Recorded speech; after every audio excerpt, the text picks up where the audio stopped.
እሺ እንኳን ደህና መጣችሁ ወገኖች። በተለይ ከዚህ ልጅ ጋር እኔን ለማጣላት የሚደረገው ጥረት በደንብ እየገባኝ ነው፣ ከኤርሚያስ ጋር ማለቴ ነው። ማንም መወያየት የሚፈልግ ሰው ካለ የአባቶቼ አምላክ ምስክር ነው።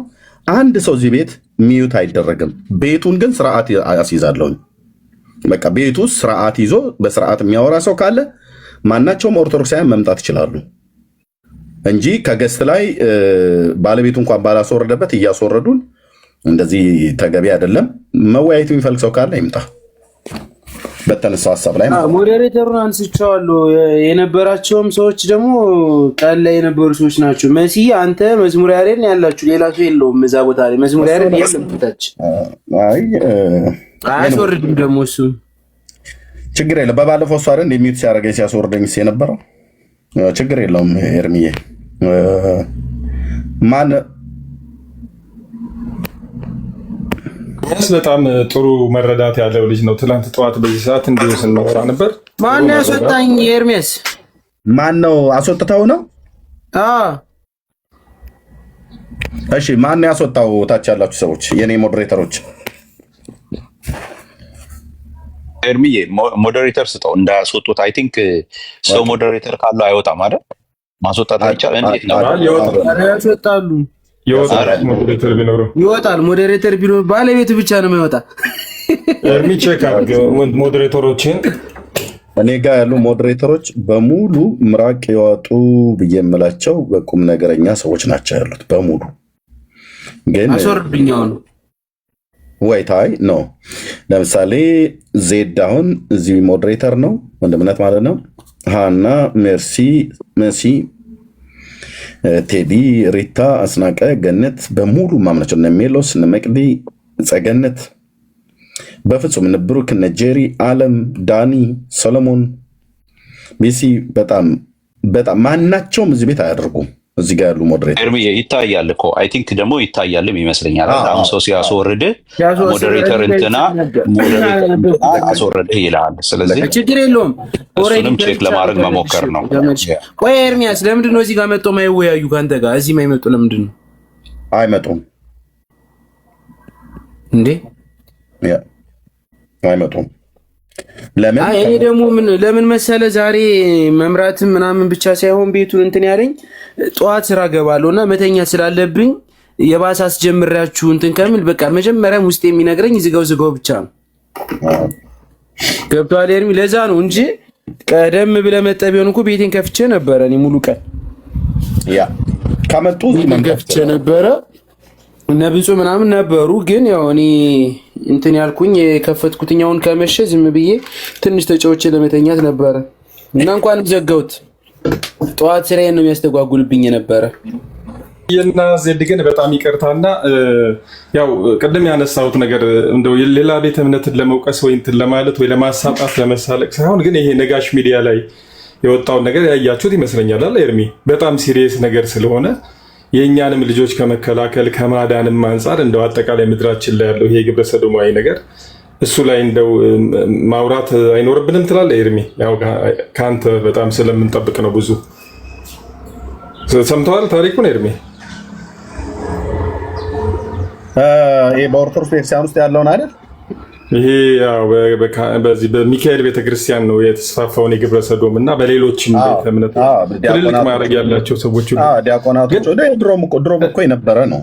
እነሱን ለመኮነንም ብቻ ሳይሆን እንደው የጋራ ችግርም ስለሆነ አጠቃለን ልክ ነው ብናነሳው። ለምን እኛን እንዴት እንደሚነቁሩን ታውቃለህ ኤርሚ? ምንም በሌለ ነገር በቃ እንደ መለያችን አድርገው ግብረ ሰዶም ያላቸው ምናምን የሚሉ ሰዎች በእርግጥ ማፈራቸው ጥሩ ነው። አሁን ግን እኛ እንደነሱ አይደለንም ብዬ ነው። ግን መነሳት አለበት አይመስላችሁም? ዜድ እኔ ቢዚ ሆኜ ነው እንጂ ቪዲዮዎቹን እንዳለ ሰምቻቸዋለሁኝ ይዣለሁኝም። ርዕስ አድርገን የምንገባበት ነው። አገራዊ ጉዳይ ስለሆነ ሁሉን የሚመለከት ስለሆነ ማለት ነው እንዳልከው። ግን አሁን ኤርሚዚ ቅድም ያነሳው ጥያቄ ስላለ በሱ ላይ ምናልባት ኮንቨርት እና ምንድነው እንዳንቀይረው ሀሳቡን ብሎ በሚል ነው ዜድ ያለው። እኔ ምስማማለሁ። ነገም ከነገ ወዲያም ቢሆን ብዬ ነው። ምንም የማይቀር ነው። ጆኒ ግን ዛሬ እኮ ሙሉ ቀን ከቤኪ ቤት ሲወራ ነበር አይደል? ነበርኩ ከታች እየሰማችሁ ነበረ። ቤካ ቤት ሲወራ ነበር ትላንትና እና ሶሪቲን ቤት ሲወራ ነበር። ልክ ነህ። ከቤት መጥቼ ነበር ታችሁኝ እየሰማችሁ ነበር። ለረጅም ሰዓት ነበር ስታወሩት የነበረ። በጣም ቤተ እምነት ነቅሰን አላጣጣልንም አይደል? መሳለቂያ አላረግንም አይደል? ያው መካከለኛ በሆነ መንገድ ነው ስታወሩ የነበረ። ታንክ ዩ ሁሉንም ባማከለ ሁኔታ ማለት ነው። ታንክ ዩ ዜድዬ ዝም አለ በዚህ ጉዳይ ላይ።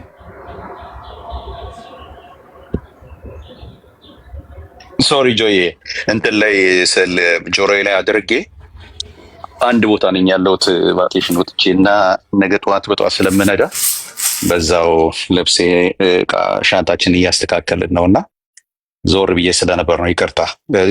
እየሰማሁ ነው። እውነት ነው የተነሳው ውይይት የሚያስፈልገው እንደገናም ደግሞ ከባድም ነገር ነውና እሱን ይካሄድበታል። ቅድም ከተነሳው ሀሳብ አንጻር ነው ያልነውና ግን በዛም ርዕሰ ጉዳይ ላይ ይካሄድበታል፣ ጊዜ እንወስድበታለን።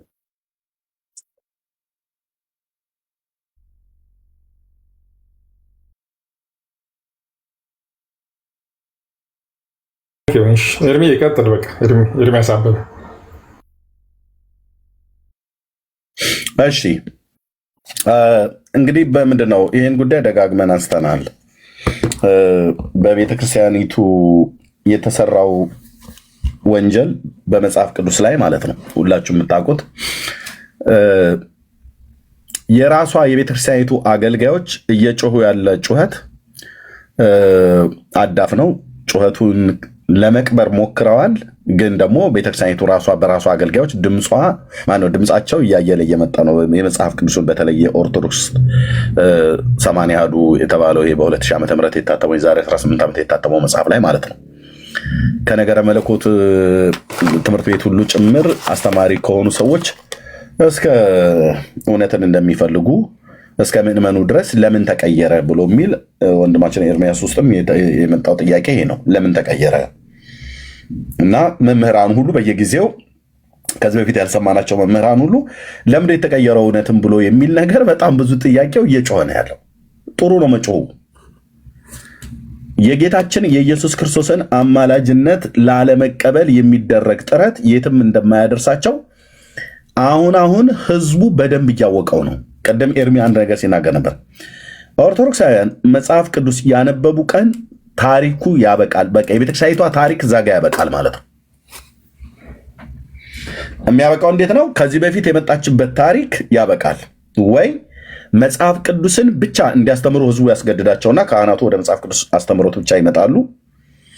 የመጽሐፍ ቅዱስንም ትምህርት ደግሞ በትክክለኛው ልክ ሐዋርያቱ በጻፉት አይነት መልክ እንዲያስተምሩ ማለት ነው፣ ልክ እንደተጻፈው።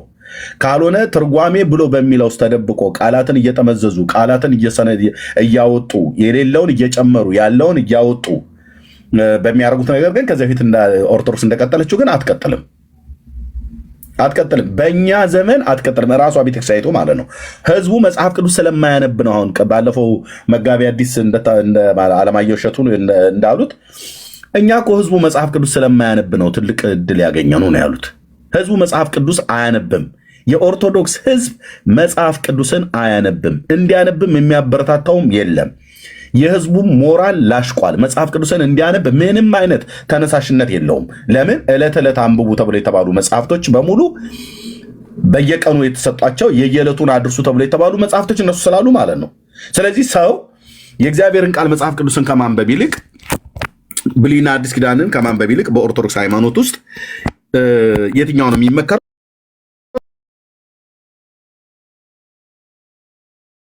መጽሐፍቶች የዕለቱን አድርሱ ተብሎ የሚባሉት ማለት ነው። እነዚህ መጽሐፍቶች ነው። ኦኬ። እንደነዚህ አይነት ጉምድማጅ መጽሐፍቶች ሲነበቡ ሲውሉ ምንም የሰውን ህይወት ሊለውጡ የማይችሉ እንደነዚህ አይነት ክርታሶች አሉ። በቃ እነዚህ ነው አንብቦ የተባሉት። ብሉይና አዲስ ኪዳን ይሄን መቼ ያነባል? የኦርቶዶክስ ህዝብ አያነብም። እንዲያነብ መምህራኑ ያበረታቱታሉ? አያበረታቱትም። ህዝቡ አሁን ታዲያ ሙሉ ከነዚህ መጽሐፍቶች እነዚህ መጽሐፍቶች አብዛኛው የሚያወሩ ስለምንድን ነው? ስለ ፍጡራን፣ አብዛኛው ከጥቂቶቹ በስተቀር ማለት ነው። ስለ እግዚአብሔር እንኳን ተወራ የተባለው ነገር ከዘላለም ህይወት አኳያ ምንም አይነት እዚህ ግባ የሚባል ነገር የለውም። ዘመኑን ሁሉ ሰው እነዚህን መጽሐፍ ሲደግም ነው የሚውለው። ተወልዶ ካደገ ማንበብ ካወቀበት ጊዜ ጀምሮ አንብብ ተብሎ እስከ መቃብር ድረስ እስኪገባ ድረስ ዘመኑን ሁሉ አንድ ኦርቶዶክሳዊ የሚያነበው ይህን መጽሐፍ ነው። ሰኞን ብትለው ይህን መጽሐፍ ነው ሲያነብ የምታገኘው። ማክሰኞን ብለህ ብትል ይህንኑ ነው። ረቡዕም ሐሙስም ዓርብም ይህንኑ ነው። መስከረም፣ ጥቅምት፣ ህዳር፣ ታኅሳስ ይህንኑ ነው። ዓመታት ቢቀያየሩ ወራቶች ቢፈራረቁ ሁሉ ቀን ሲያነቧቸው የሚሉት እነዚህ መጽሐፍቶች ነው። ይሄኛውንስ የእግዚአብሔርን ቃል ይሄንን ማንም አያነብም። እንዳልኩት አገልጋዮቹም አንብቡ ብለው አያበረታቷቸውም። ብሉይ ኪዳንና አዲስ ኪዳንን ይሄንን ቅዱስ የእግዚአብሔርን ቃል አንብቡ ተብሎ በኢትዮጵያ ኦርቶዶክስ ተዋሕዶ ቤተክርስቲያን መድረክ ላይ የሚናገር ጳጳስ፣ የሚናገር ቄስ፣ የሚናገር መምህር የለም። እንደውም ይሄን መጽሐፍ እንዳታነብ ነው የምትበረታታው ኦርቶዶክስ ውስጥ። ለምን? ይሄንን መጽሐፍ ቄስ ካልያዛችሁ በስተቀር በራሳችሁ አንብባችሁ አይገባችሁምና ቄስ ካልያዛችሁ አታንብቡ ብለው ይላሉ። ልብ በሉ። ቄስ ያዙ በመጀመሪያ ይላል። ቄሱ እኮ ራሱ በዕውርነት የተመታ ነው ማለት ይህንን የእግዚአብሔርን ቃል አያውቅም። ቄስ የሚያውቀው ውዳሴ ማርያምን፣ እንደዚህ መጽሐፈ ሰዓታትን፣ ኪዳን የበረታ ካለ ደግሞ የዜማ መጽሐፍትን የቅዱስ ያሬድን የዜማ መጽሐፍት ማለት ነው። ወይ ደግሞ እንደ መጽሐፈ ሰዓታት እንደነኛ አይነቶችን የሚያውቀው። ቄሶች መጽሐፍ ቅዱስ ያውቃሉ? አያውቁም። ስለዚህ ቄሶቹ መጽሐፍ ቅዱስን አያውቁም። የመጽሐፉም ጥቅም አይገባቸውም። ስለዚህ የመጽሐፉ ጥቅም ባልገባቸው መንፈሳዊ ልጆቻቸውን ሂዱና አንብቡ ብለው አይመክሯቸውም። ጸበል ሊረጩ ሲሄዱ የሚደግሙት እንደነኛ አይነት መጽሐፍቶች ነው ካህናቱ። ይሄንን እንኳን አይደግሙትም። ወንድሞች እናቶች አይደግሙትም፣ አያነቡትም፣ አያውቁትም። ስለዚህ የኦርቶዶክስ ተዋሕዶ ቤተክርስቲያን ምዕመናን የእግዚአብሔርን ቃል መጽሐፍ ቅዱስን እንዲያነቡ አይበረታቱም። ከላይ እስከታች እኔ በመረጃ ነው የምናገረው። ከላይ እስከታች ከፓትርያርኩ ጀምሮ እስከ ካህናቱ ድረስ ማናቸውም መጽሐፍ ቅዱስን አንብቡ ብሎ አያበረታቷቸውም። እንደውም ካነበብክ ትስታለህ ነው ብሎ የሚሉት የሶሻል ሚዲያ ላይ ሁሉ ጭምር ሳይቀር የሚነግሩ ማለት ነው። ይህን መጽሐፍን ካነበበ በኦርቶዶክስ ተዋሕዶ ቤተክርስቲያን አስተምሮ መሰረት ሰው ይስታል። ይሄ ቅዱስ የእግዚአብሔር ቃል ሕይወት የሆነው የእግዚአብሔር ቃል ሕዝብ አሳች ነው ብለው የሚሉት ትሳሳታላችሁ። ከዚች ቤተክርስቲያን ትሳሳቱና ትወጣላችሁ። ለአዳዲስ ሃይማኖት መብል ነው የምትሆኑት፣ አውሬው ይነጥቃችኋል ነው ብለው የሚሉት። እኔ ቅዱስ እግዚአብሔር ምስክር ነው። እንደነዚህ በኦርቶዶክስ ተዋሕዶ ቤተክርስቲያን ውስጥ እንዳሉ አገልጋዮች የተረገመ አገልጋይ እኔ አይቻላቅም። ለምን በሉኝ እንደዚህ ብዬ የምለው የእግዚአብሔርን ቃል እንዴት ሰው እንዲያነብ እንዴት አያበረታቱም? ወንድሞች እናቶች እንዲያነቡ በእኛ በወንጌል አማኞች በግል እናነባለን። አንድ በህብረት በቤተ ክርስቲያን ውስጥ ጥናት አለ፣ የመጽሐፍ ቅዱስ ጥናት። ይሄን ማለት ነው በጉባኤዎቻችን ላይ የሚሰበከው ሁሉ ቀን ትምህርትም ካመጣ ስብከትም ካመጣ ከዚህ ቃል ላይ ነው የሚያመጣው። ከዚህ ውጭ ሌላ ምንም የሚያመጣው ነገር የለም። ቢያመጣም አንቀበልም፣ አለቅልቀን ነው የምንደፋው። ሰውየውንም ዳግም አይቆማትም መድረክ ላይ። ከዚህ መጽሐፍት ውጭ ከሌላ አምጥቶ አወራለሁ ብሎ ቢል በእኛ መድረክ ላይ በጴንጤዎች መድረክ ላይ ዳግም አይቆማትም አልኳቸው። ወንድሞች እናቶች አይቆምም። ከመድረክ ላይ አንቀን ነው የምናወርደው። ከመጽሐፍ ቅዱስ ከእግዚአብሔር ቃል ያልወጣ ነገር ለምንድነው ከየት አምጥቶ ሊያስተምረን ነው? ስለዚህ በኦርቶዶክስ ይሄንን የእግዚአብሔርን ቃል ህዝቡ እንደማያነብ እርግጠኛ ናቸው። ህዝቡ የሚያነበው ይሄንን ነው። ቄሶቹ ከዚህ ጋር የተቆራረጠ ጥቅስ ይዘው ይመጣሉ።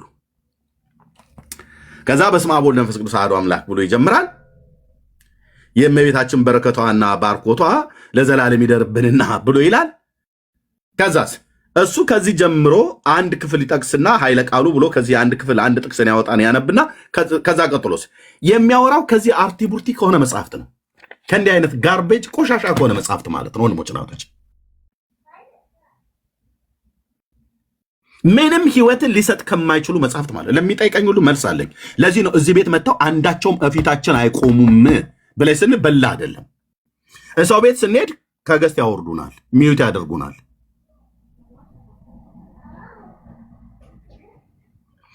ስለዚህ በእርግጥ የሰራዊት ጌታ ቅዱስ እግዚአብሔር በኢትዮጵያ ኦርቶዶክስ ተዋሕዶ ቤተክርስቲያን ላይ በቁጣ ነው የተነሳባት።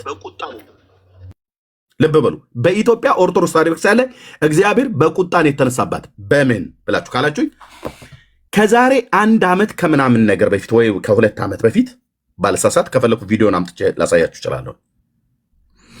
የሰራዊት ጌታ እግዚአብሔር ህዝቡን ከኦርቶዶክስ እጅ ይነጥቃታል። ለምን? አዳፍነው ሲኦል ይዘውት አይገቡም። እኔ በህይወት እያለሁ ማለት ነው ወንድሞች እናቶቼ፣ ለዚህ ህዝብ እግዚአብሔር ወንጌል እንድሰብክ ስለጠራኝ ይህንን ህዝብ አደንዝዘውት ከመጽሐፍ ቅዱስ ጋር ሳያገናኙት፣ ከሞተላቸው ጌታ ጋር ሳያገናኙት፣ ገረገራ ጥግ ስር ተደግፈው ደረታቸውን እየደቁ አማኑኤል ጌታዬ ቸሩ መድኃኔ ዓለም እያሉ ደረታቸውን ለሚደቁ እናቶቼ እነዚህን እርኩስ መጽሐፍቶች እየረገጥኩ ይህን ቅዱሱን ቃል ግን እነግራቸዋለሁ። እንደዚህ አይነት ኮተታ ኮተት ለህዝቡ ክብር ብዬ እንጂ በእሳት ባጋየው እዚህ ማንንም አልፈራም። ስታነበው ብትል ማለት ነው ማርያም በገብርኤል በኩል ጸሎት ልመና ለምን ይችላል። ማርያም ራሷ እንኳን ስለ ገብርኤል ብለህ ነው እግዚአብሔርን ሰማይ ብላ የምትለው እዚህ መጽሐፍ ላይ። ማርያም በገብርኤል ስም በሚካኤል ስም ነው የምትለምነው በመጽሐፍቶቻቸው ላይ ማለት ነው። ስለ ገብርኤል ብለህ ሰማይ ነው ብላ የምትለው ስለ እልፍ አላፋት መላእክት ሁሉ ሰማን ብሎ ይላል። የጌታን እናት አያከብር የሰውን ህይወት የማይቀይር መጽሐፍ ማለት ነው ወንድሞች እናቶች። ከዚህ ሁሉ ማን ገደለ? እኔ እነዚህን የሚያንብቡ ማን ገደለ ብሉይና አዲስ ኪዳንን ለኦርቶዶክስ ምዕመናን ለምን አንብቡ ብሎ አይመክሯቸው? አንድ ሰው የሚመክራቸው የለም ወንድሞች እናቶች። እግዚአብሔር በነቢያትና በሐዋርያት የተናገረው በሁላችን ጌታ በሆነው በልጁ በኢየሱስ ክርስቶስ የነገረን እውነት እዚህ ነው የተጻፈው። እዚህ ብሉይና አዲስ ኪዳን ላይ የኦርቶዶክስ ህዝብ እንዳልኩ ከሰኞ እስከ አርብ ወይ ከእሑድ እስከ እሑድ ከመስከረም እስከ ቋግሜ አንብብ ተብሎ የተሰጠው እነዚህ መጽሐፍቶች ናቸው። ምዕመኑ ቤት በኩል መጽሐፍ ቅዱስ ጋር ይድረስ ወንድሞች እናቶች። እነዚህን ድገምን የተባለው ለበረከትም እነዚህን ድገም ይሉሃል። አጋንንትም ለማባረር እነዚህን ድገም ይሉሃል። ለፈውስም እነዚህን ድገም ይሉሃል። ትዳርም ለመያዝ እነዚህን ድገም ይሉሃል። ምንም ለማድረግ እነዚህን ነው ድገም ብሎ የሚሉ ይሄኛውስ የእግዚአብሔር ቃል። ቆይ ወንድሞች እናቶቼ ይሄኛውስ የእግዚአብሔር ቃል ነው ብዬ የምለው። ለኦርቶዶክስ ቅዳሴ መካከል ላይ ብቻ ነው ወንጌል የሚነበብለት? እንደኔ አይነቱ ዲያቆን አንድ መልእክት ግጻዊ በሚያዘው መልእክት ብቻ ነው አንድ መልእክት አንብበን እሱም ትርጓሜው ሳይነገር ዝም ብለን አድርገን አንብበን ከመልእክታት ላይ ከቅዱስ ጳውሎስ መልእክታት ላይ አንስቶ የሚሰጠው? ለኢትዮጵያ ኦርቶዶክስ ተዋሕዶ ቤተክርስቲያን ወንጌል የሚነበበው ቅዳሴ መካከል ነው። ያውም እሱም ደግሞ ወንድሞች እናቶቼ አስረሽ ምቺው በሆነ ጋጋታ ማለት ነው። ስርዓት የሞተ ስርዓት ማለት ነው። የቅዳሴ ስርዓት ውስጥ ወንጌሉን ራሱ እንኳን ካነበቡት እንኳን በኋላ አይተረጉሙላቸውም አንዳንድ ቦታ ላይ ካልሆነ በስተቀር።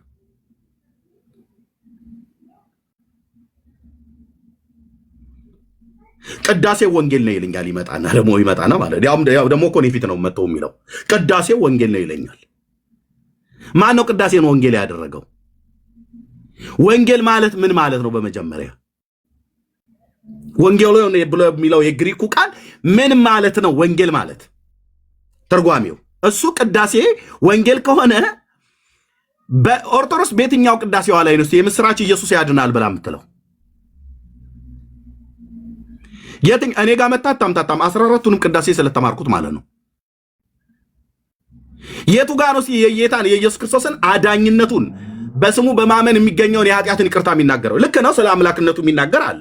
እንደ ቅዳሴ ዲዮስቆሮስ፣ እንደ አትናቴዎስ አይነት፣ እንደ ዮሐንስ አፈወርቅ አይነት ቅዳሴ ማለት ነው። ናሁን ዜኑ ኦ አጋር እላ አንሶ ስዋ ውስተ ገነት ተቀናዋ በቀናዋ ተመስቀል ብሎ ይላል። አዎ በገነት የተመላለሱ እግሮቹ ለአዳም በደልና ኃጢአት በመስቀል ላይ ተቸነከሩ ይላል።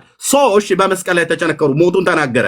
በሞቱ ግን አምኖ ሰው የንስሐና የኃጢአት ይቅርታውን አግኝቶ ከዘላለም ፍርድ እንዲድን ኦርቶዶክሳውያን ተሰብኳቸዋል? አልተሰበካቸውም። ኢየሱስ ያድናል ብለህ ስትለው እኮ ነው አይኑን የሚያጉረጠርጠው። ስለዚህ ህዝቡ ዕለት ዕለት አንብብ የተባለው ይህንን ነው ወንድሞች ናት። በጣም እኔ እንደ ኦርቶዶክስ ተዋሕዶ ቤተክርስቲያን ህዝብ የሚያሳዝነኝ የለም።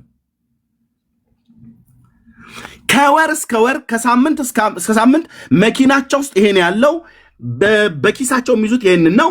በቆዳ ሰፍተው አንገታቸው ላይ የሚያደርጉት ይሄንን ነው። ለበሽታ መከላከያ ይሄንን የሚያደርጉት፣ ለበረከትም በዋቃ ለመባረኪያም ይሄንን የሚያደርጉት፣ ትራስጊያቸውም ይሄንን የሚያደርጉት፣ መኪናቸው ውስጥም ይሄንን የሚያደርጉት፣ የትኛውም ቦታ ላይ ለፈውስም ለአጋንንትም ማባረሪያ ለትምህርትም ብለው የሚሉት እነዚህን ነው። የእግዚአብሔርስ ቃል ይሄ የእግዚአብሔር ቃል አይደለም። የእግዚአብሔር ቃል የሆነ ውስጡ አንዳንድ አለ እንጂ የእግዚአብሔር ቃል አይደለም። የእግዚአብሔር የአምላክ ቃል ይሄ ነው። በሁለቱ ኪዳናት በብሉይና በአዲስ ኪዳን የተጻፈው ይሄ ያው አምላክ የእግዚአብሔር ቃል። ኦርቶዶክሳውያን ይህንን መጽሐፍ ይረግሙታል ነው ብዬ የምል ወንድሜ፣ የእውነት ነው የምነግርህ ከጥቂቶቹ በስተቀር። ህዝቡ ቅድም ኤርሚ እንዳለው ይህንን ያነበበ ቀን አበቃላት። ኦርቶዶክስ የአባቶች አምላክ ምስክር አበቃላት። ብፁዕ አቡነ አብርሃም በባለፈው እንዳሉት መሰረቱ ተናክቷል ብለው እንዳሉት ማለት ነው።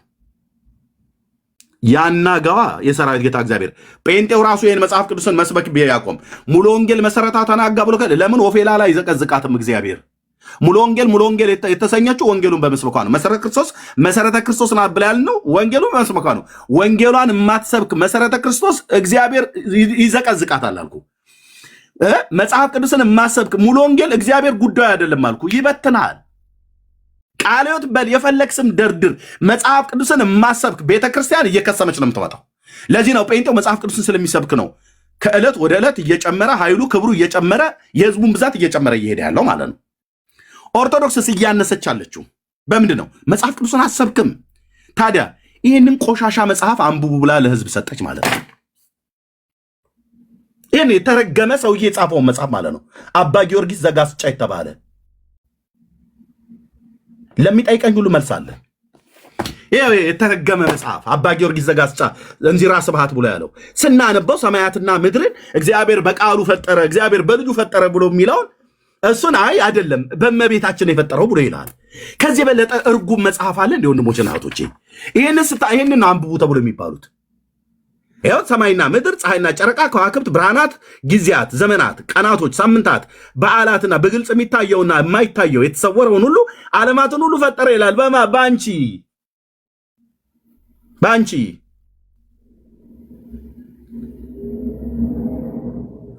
በአንቺ ፈጠረ ይላል እግዚአብሔር። ለዚህ ነው የተረገመ መጽሐፍ ያልኩ የአባ ጊዮርጊስ ዘጋስጫ መጽሐፎች ናቸው እነዚህ። ሌሎችም አሉ። ማንም ይጻፈው ማንም እግዚአብሔር ሰማያትና ምድርን በቃሉ ነው የፈጠረው። በቃሉ ነው የፈጠረው። በዕብራውያን መልክ መጽሐፍ ምዕራፍ 1 ላይ አምላክ የእግዚአብሔር ቃል ሲናገር ይህን ተናግረ ለወንድሞች ይሰጣለሁ። በዕብራውያን መልክ መጽሐፍ ላይ ሲናገር እግዚአብሔር ከጥንት ጀምሮ በብዙ አይነትና በብዙ ጎዳና ለአባቶቻችን በነቢያት ተናግሮ ሁሉን ወራሽ ባደረገው ደግሞም ዓለማትን በፈጠረበት በልጁ በዚህ ዘመን መጨረሻ ለእኛ ተናገረን ይላል። ልጁ ማን ነው? የእግዚአብሔር ልጅ ማን ነው? እርሱም የክብሩ መንጸባረቅና የባህሪው ምሳሌ ሆኖ ሁሉም በስልጣኑ ቃል እየደገፈ ኃጢአታችንን በራሱ ካነጻ በኋላ በሰማያት በግርማው ቀኝ ተቀመጠ ይላል። ይህ በሰማያት በግርማው ቀኝ የተቀመጠ የመለኮት ሙላት በሱ ያለ ከአብ ጋራ በመለኮቱ እኩል ትክክል የሆነ ባለመቀዳደም ባለመበላለጥ ቅድመ ዓለም የነበረ አሁንም ያለ ሁሉን አሳልፎ መኖር የሚችል ገባሬ ሰማያት ወምድር ነው ይላል። ኢየሱስ ማለት ነው። ታዲያ ዓለማት በማን የተፈጠሩት? በሱ ነው። ዓለማትን በፈጠረበት በልጁ ይላል። ይሄ ትርጉም መጽሐፍ የአባ ጊዮርጊስ ዘጋስጫ ኦርቶዶክስ ሰክስጋ ያስቀመጠችው የተረገመ መጽሐፍ ማለት ነው። ሰማያትና ምድር ፀሐይና ጨረቃ በማን ነው ተፈጠሩ ብሎ የሚሉት? በማርያም ይላል። እችን ማርያማቸውን እንዘቀዝቃታለን። የጌታ እናት ግን አትነካትም። የጌታዬን እናትማ ቅድስት ድንግል ማርያምንማ ማንም ሰው አይነካትም። ማንም ኦርቶዶክስ ሰማይና ምድርን ፈጠረች ፀሐይና ጨረቃን ፈጠረች ብላ ያላትን እችን ማርያምን በፍጹም እግዚአብሔር ምስክሬ ነው፣ በዚህ ትውልድ መካከል እኔ ብቻዬን እበቀለታለሁ። በእግዚአብሔር ቃል ማለት ነው። የጌታችንስ እናት ማርያምንስ እሷንማ እኔም አልነካም፣ አንተም አትነካም። ብትነካ ነካለሁ፣ ብትነካ ነካለሁ። ምክንያቱስ ቅዱስ ሴት ናች፣ የጌታ እናት ናት። ምንም አልበደለችም። እሷ ሰማይና ምድርን ፀሐይና ጨረቃን ፈጠርኩ አላለችም። ሐዋርያቱም ፀሐይና ጨረቃን ፈጠረች ብለው አላሉም። ሰማይና ምድርን የፈጠረውን ጌታ ግን ሰው ሆኖ ተወልዷል። ከሷ ፈጣሪዋን ወልደዋለች። ድንግል ፈጣሪዋን ወልደዋለች ብላ እንዳለች ማለት ቤተክርስቲያኒቱ ፈጣሪዋን ራሷ ማርያምን የፈጠረውን ነው የወለደችው፣ እንኳን ሰማያትና ምድር ቀርቶ። ስለዚህ እነዚህን የሚያርቡት ወንድሞች እናቶች እነዚህ ናቸው መጽሐፍቶች። በቃ እነዚህን አንብቡ፣ ድገሙ፣ ዋሉባቸው ብለው ይላሉ። ይሄስ የለም።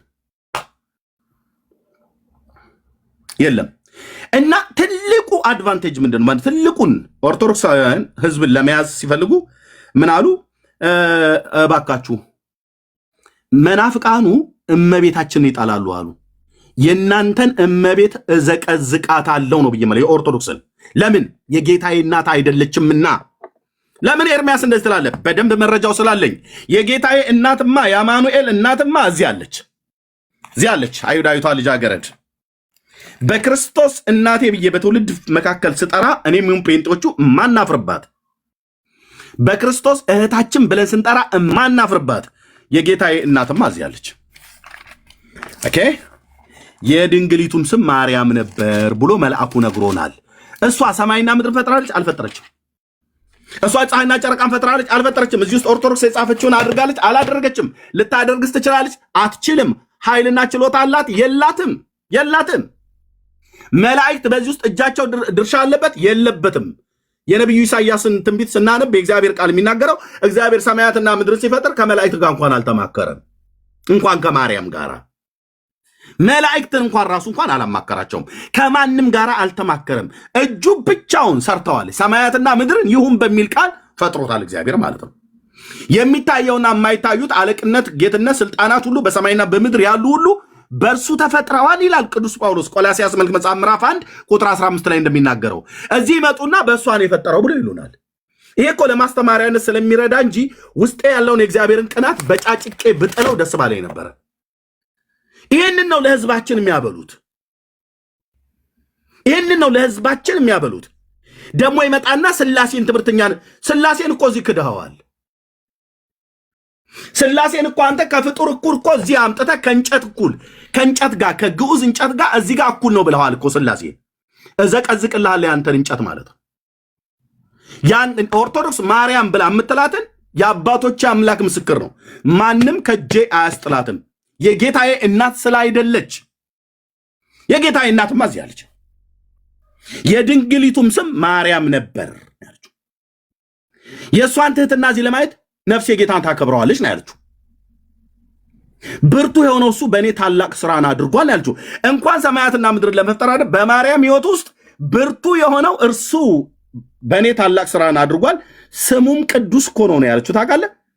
እሷ እንደዚህ ማግኒፋይ ያደረገችውን ጌታ አሳንሰው አውርደው ከእንጨት እኩል ሲያደርጉት፣ ይኸው ከእንጨት እኩል ማለት ነው። ስላሴ እኮ ከእንጨት እኩል እኮ ነው ኦርቶዶክስ የምታመልከው። እንጨትና ስላሴ እኩል ነው ብላናለች። አብ ወልድ መንፈስ ቅዱስና እንጨት እኩል ነው ብላናለች። እንጨት ማለት ጌታችን የተሰቀለበት እንጨት ብላ የምትለው መስቀል ማለት ነው። ፍለጡትና አንድዱት። ኦኬ፣ ፍለጥና አንድድ ብራዘር። እንዴት ሰው የሰማይ የምድር ጌታ ከሆነው ከአብና ከወልድ ከመንፈስ ቅዱስ ጋር እንዴት የማይተያየውን ታስተያየዋለህ ብራዘር? ኢሳያስ መነሳት አለበት እንዴ በዚህ ትውልድ መካከል? ከማን ጋር ታስተያዩኛላችሁ? ከማን ጋር ታነጻጽሩኛላችሁ ብሎ እንዳለ አሁን ኢሳያስ መምጣት አለበት። የዛሬ 2700 ዓመት አገልግሎ ያለፈ እኔ አለሁለት፣ በዘመኔ እኔ አለሁለት እኮ ነው ብዬ ማለት እግዚአብሔርን አስተያይተውት እኮ ነው። ከማን ጋር ታስተያዩኛላችሁ? ከማን ጋር ታስተካክሉኛላችሁ ብሎ እኮ ጠይቃቸው። እስራኤል አሁን ኦርቶዶክስ እንደምታደርገው ከአማልክት ጋር ሁሉ አስተካከለችው። ታውቃለህ? ድንጋዩን አንተ አባቴ ነህ፣ ግንዱን አንተ ወለድከኝ ብለው ይላሉ። ፊታቸውን ሳይሆን ጀርባቸውን ሰጡኝ እንዳለ በነቢዩ በኤርምያስ መጽሐፍ ላይ እንደተናገረ ከቆመ አጸድ እንጨት ጋር እስራኤል እኩል አድርጋው ነበር እግዚአብሔርን ያህዌ። እስራኤል ከእርጥብ እንጨት ጋር ነው። ኦርቶዶክስ ከደረቀ እንጨት ጋር ወንድሞች እናቶች፣ መስቀል ይላል። እሰቅልሃለሁ እዛው ላይ ማለት ነው በትምህርት። ይህን ከስላሴ እኩል ታደርገዋለህ ብራዘር? ነውር አይደለም እንዴ? ቫርኒሽ የተለቀለቀ ከእንጨት መካከል ተቀርጾ ሰዎች እንደዚህ ያደርጉት ለምልክትነት እንደ ክርስቲያን አምላክ ሰው እዚህ ላይ ሞቶልናል፣ ከድንግል ተወልዶ እዚህ ላይ ሞቷል ብለን ለማለት ክርስቲያኖች እንደ አርማ እንጠቀመዋለን እንጂ ይህንን ከስላሴ እኩል ብራዘር፣ በመላጊያ የተላገ በምስማር የተመታ የተፋቀ ቫርኒሽ የተቀባ ስትሰብረው የሚሰበር ስትገነጣጥለው የሚገነጣጠል እንጨት ከአብና ከወልድ ከመንፈስ ቅዱስ እኩል ነው ብላ ያለች ቤተክርስቲያን ማናት? የኢትዮጵያ ኦርቶዶክስ ታሪክሲያን። እንዴት የማይታያየውን ታስተያየዋለህ አንተ? ግን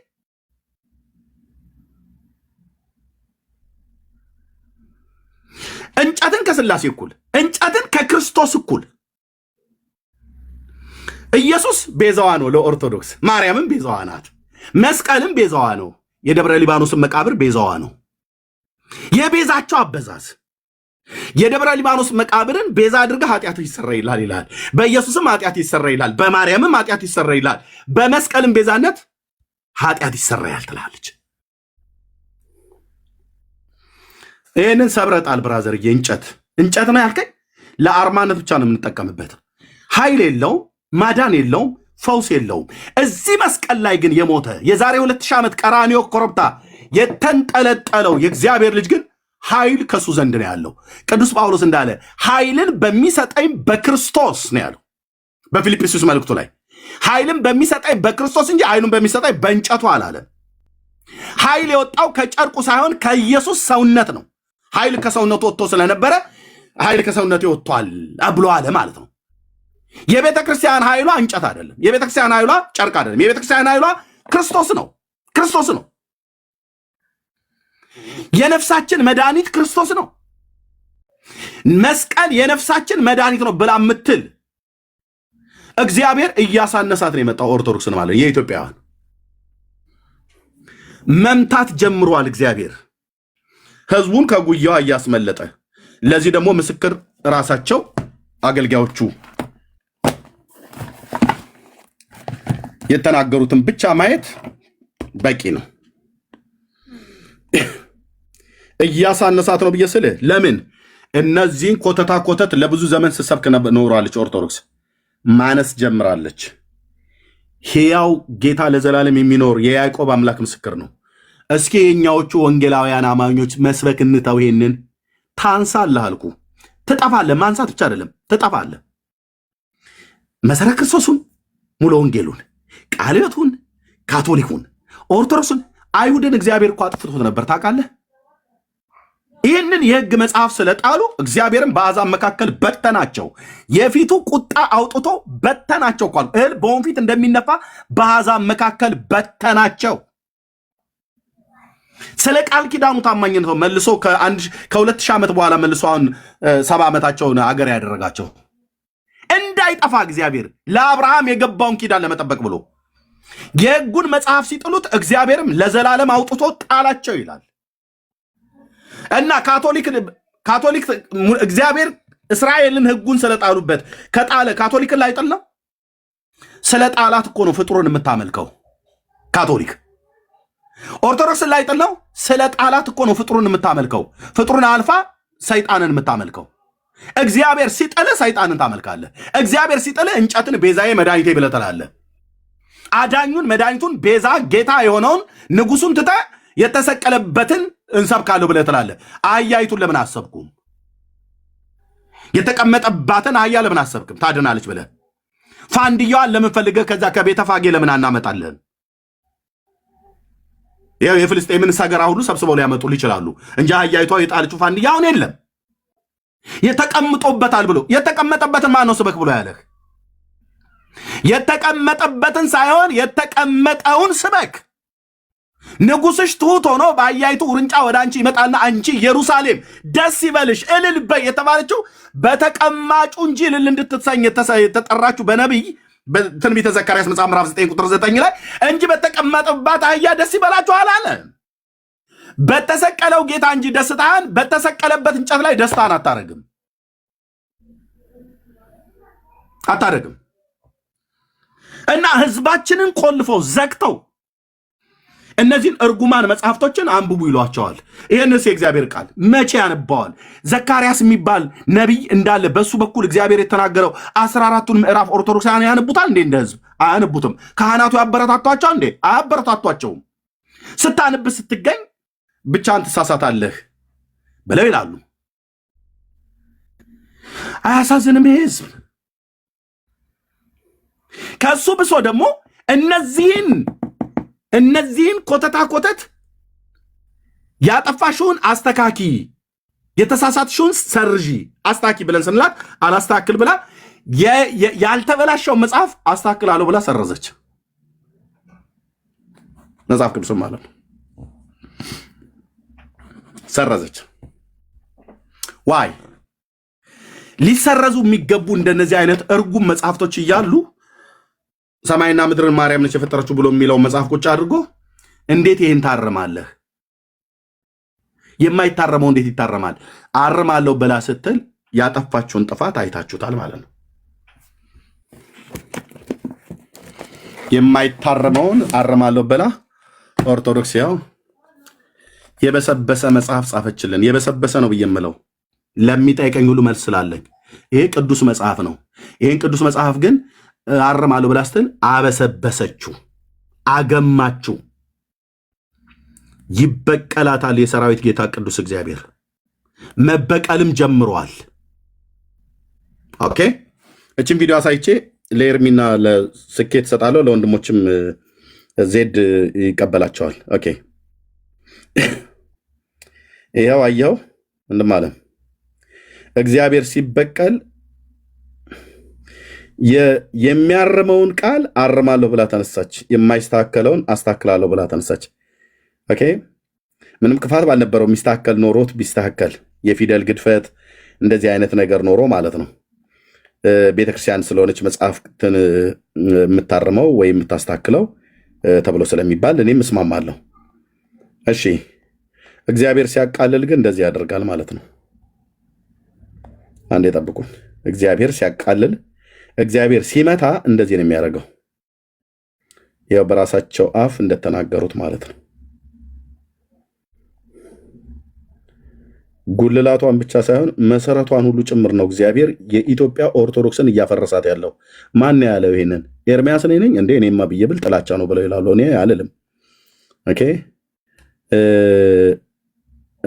አባቶች እንደዚህ ያሉትን ስማልኝ። ሲጀምር ምን አሉ? ኧረ ያልሰማን ብዙ ነን በእውነት ስለ ክርስቶስ ያልሰማን፣ ስለ ክርስቶስ ያላወቀ፣ ስለ ክርስቶስ ያልተረዳ ብዙ ነው ማለት ሲኦል አፏን ከፍታ የምትጠብቀው ለሲኦል የተዘጋጀ በጣም ብዙ ነው። የዚህን መንገድ መቀየስ ያስፈልጋል። የሲኦልን በር መዝጋት ያስፈልጋል። መንገዱን እየቀየሱ ወደ ገነት ማምጣት ያስፈልጋል። ማስተማር ማለት ይሄ ነው። ማሰማት ማለት ይሄ ነው። ማስረዳት ማለት ይሄ ነው። ከዚህ የተለየ ተልኮ የለም። አይ ያልሰማ ብዙ ነው። ወደ ሲኦል የሚጋዘው ወደ ሲኦል የሚነዳው ብዙ ነው አሉ ጳጳሱ። ኦርቶዶክስ ሆኖ ወንጌል አልሰማም ማለት ነው። እሺ አሁን ግን አሕዛብን ማስተማሩ ይቅርብ። እንዲህ ስል ምን ማለቱ ነው ልትሉ ትችላላችሁ። መጀመሪያ የእኛ እኮ ወደ አሕዛብነት እየተቀየረብን እኮ ነው፣ እየተጎተተ ነው፣ እየጠፋ። እስኪ እናጽናው። ያንን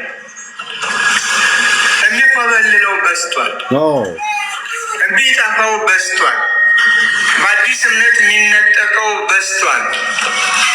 እየተሸረሸረ ነው። የማይሸረሸረው እየተሸረሸረ ነው። መሰረቱ እየተናጋ ነው። ያናጋችሁ የሰራዊት ጌታ እግዚአብሔር አሁንም ለምን ኦርቶዶክስ ተናጋች? እንዴት መሰረቷ ተሸረሸረ?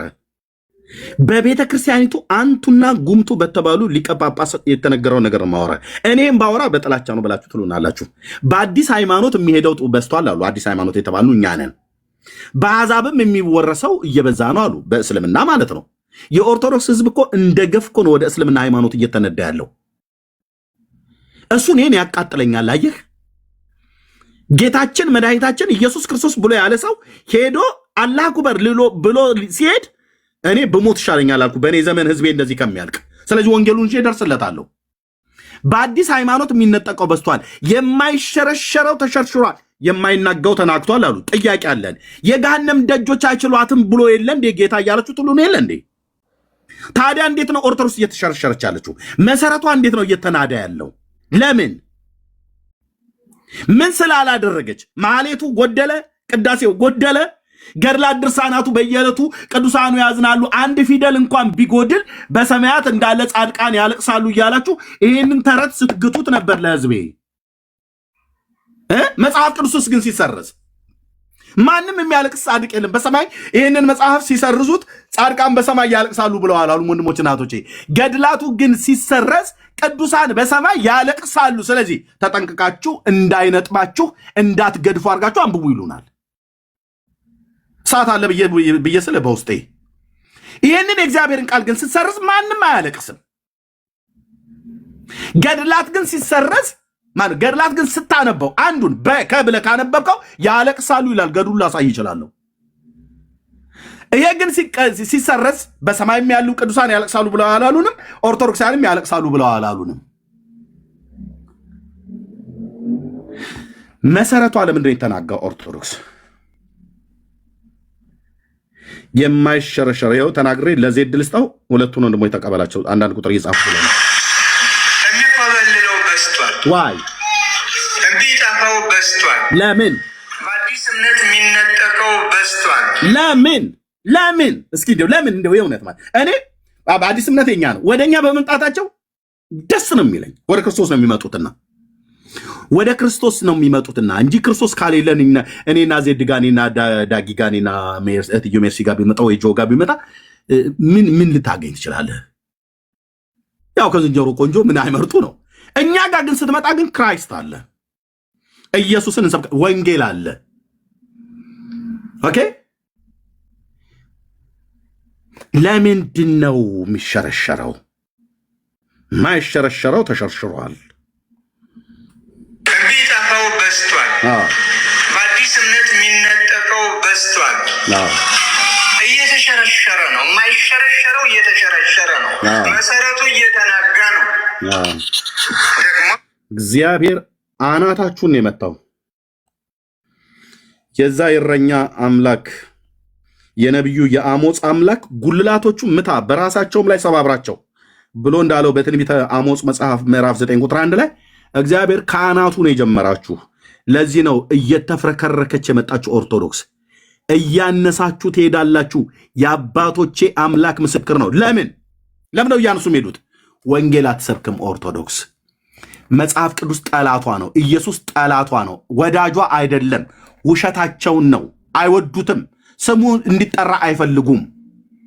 ስሙን ደጋግመ በስብከት ደጋግመ በዝማሬ ከጠራ ጀርባ ይጣና ይባላል።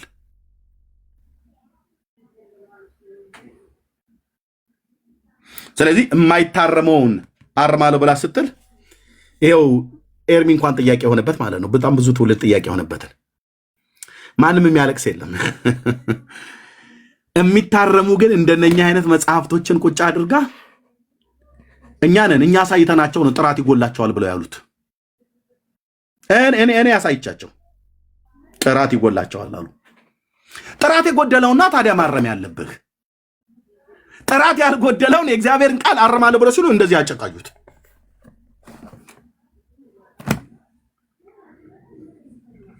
ዜድ ወንድምነት ስኬት እኔ ምን ሆነ ነው? አሞ ነው? እሺ እኔ ሚዩት አድርጌያለሁ። እሺ ደጋግመህ አንዳንድ ቁጥር ጻፍኩ። ወንድምነት ሌሎች ወንድሞች እህትየው ዳጊ ሁላችሁ እንኳን ደህና መጣችሁ። ዜድ እየተቀበለው ስኬትን ጥያቄ ያለው ይመስለኛል። ኤርሚም አንድ ቁጥር ሲጽፍ ነበር። ያ ሚዩት ሆነሃል። እሺ ሰላም ክርስቶስ ይብዛላችሁ። እንዴት ነው? ኖ ስኬት አንድ ጊዜ አንድ ደቂቃ ስኬት አንድ ነገር እያስተካከልኩኝ ነው። ታገሰኝ። ከእኔ ጋር ታወራለህ። ግን ለእውነት ኑሮ ወንድማችን ኤርሚ የምትለው ነገር አለ ስትጽፍ ስለነበረ አዎ ልተኛ እኔ ብዬ ላለማቋረጥ ነው በጣም ረጅም ሰዓት የተቀመጥኩኝ። ማለት ያው ተኛለሁና ጠዋት እንደነገርኩ ነው። ምናልባት አንድ ሶስት ነገር ለኤርሚ ኮሜንት ሰጠዋለሁ። ከዛ በኋላ እኔ የመጀመሪያ የምናገረው ነገር ምንድነው፣ ወንጌሉ ገብቶኛል፣ የተማርኩት ገብቶኛል። መጽሐፍ ቅዱስ ላይ ያለውን ነገር ብሉይ ኪዳንና አዲስ ኪዳን ላይ ያለው ገብቶኛል ስል ግን ዲቴል ሁሉ ነገር ገብቶኛል ማለት አይደለም። የሚቀሩኝ ትምህርቶች ደግሞ ፊቴን ያዞርኩበት መንገድ አለ። ወደዚህ የመጣሁበት መንገድ መጽሐፍ ቅዱስን አንብቤ ወደዚህ ፊቴን ያዞርኩበት መንገድ የራሴ አለ። እስከዛሬ ስጠይቅ ቆይቻለሁ፣ ስማር ቆይቻለሁ፣ ስሰማ ቆይቻለሁ። ብዙ ነገሮችን ልቤን የማረከው እውነተኛው መንገድ መስሎ ይታይ ለኔ መጽሐፍ ቅዱስ እንደሚናገረው የእግዚአብሔር ቃል እንደሚናገረው። ከዛም ላይ ደግሞ መጽሐፍ ቅዱስን ከፍቼ ሳየው ቃሉ ተቀይሮ በማየት ያን ደግሞ እኔ ክደት ነው ውሸትንም ስለማልወድ ማለት ነው። እሱ እንዳለ ይሁን፣ ችግር የለውም። ምናልባት የኤርሚያስ ወንጌል መስበክ እንደዚህ መናገርም ብዙ ቀን እየወጣ በላይብ ላይ ለሰዎቹ ወንጌልን ስትናገር ማይሰሙ ይመስለዋል ብዬ እዚህ በፊት ነግሬሃለሁ። ብዙ ሰው ይሰማል። ትልቁ ችግር ያለበት ግን ቤት ውስጥ ነው። እዚህ ጋር ወንጌል ተሰብኮ ወደ ቤቱ ሲካሄድ ከዚህ በፊትም ከዜድ ጋርም ስላወራን ነው። ውጭ ላይ ክርስቶስ ተሰብኮልን አሜን ብለን ተቀብለን መጠን ለምሳሌ እኔን መውሰድ ትችላለህ። ከየትኛው ጋር ነው አባል መሆነው? ከየትኛው ህብረት ጋር ነው አብሬ የምቀላቀለው? ለዛ ጥያቄ አለ፣ በጣም ትልቅ ጥያቄ አለ። ምክንያቱም እኔም ጋር ብዙ ሰዎች አሉ ስልካቸው የሚልኩልኝ፣ የሚደውሉልኝ፣ የሚጠይቁኝ ተመለሰሉ ወይ ብሎ የሚጠይቁኝ ሰዎች አሉ። ከዛም ደግሞ አቤቱታም ደግሞ ያላቸው ሰዎች ደግሞ አሉ። በቸርች ውስጥ የሚደረገው ስርዓትን የማይቀበሉት ማለት ነው። እዛ ላይ ደግሞ ትንሽ ብትሰራ ብዬ አምናለሁ። ሶስተኛው ምንድነው አዲሱ መደበኛ መጽሐፍ የሚሰጠኝ ሰው ካለ ምናልባት ኤርሚ እሱን ማንበብ ፈልጋለሁ። የስልኬ ላይም ላወርድም እየፈለግኩ ነበር። ምናልባት አዲሱ መደበኛ የእናንተ መጽሐፍን አላየሁትም ጨራሽ። ይሄኛው 1954 ነው ያዝኩትኝ እና የ2000 እትሙ ነው። አዲሱ መደበኛ መጽሐፍ ግን ተቀይሯል የእናንተም እየተባባል ቅድም እንትና ብፁዕ እየነገረኝ ነበረ። የእነሱም ተቀይሯል። ቅድም ቤት እያለም ጠይቄ ነበረ ከኔ ቤት እያለ ማለት ነው። በመካከል ጭቅጭቅ ምናምን ነገር ተፈጥሮ ነው እንጂ ጠይቄ ነበረ። እሱም ማወቅ ፈልጋለሁ። ይሄን ነው በቃ ማለት የፈለኩት። አመሰግናለሁ።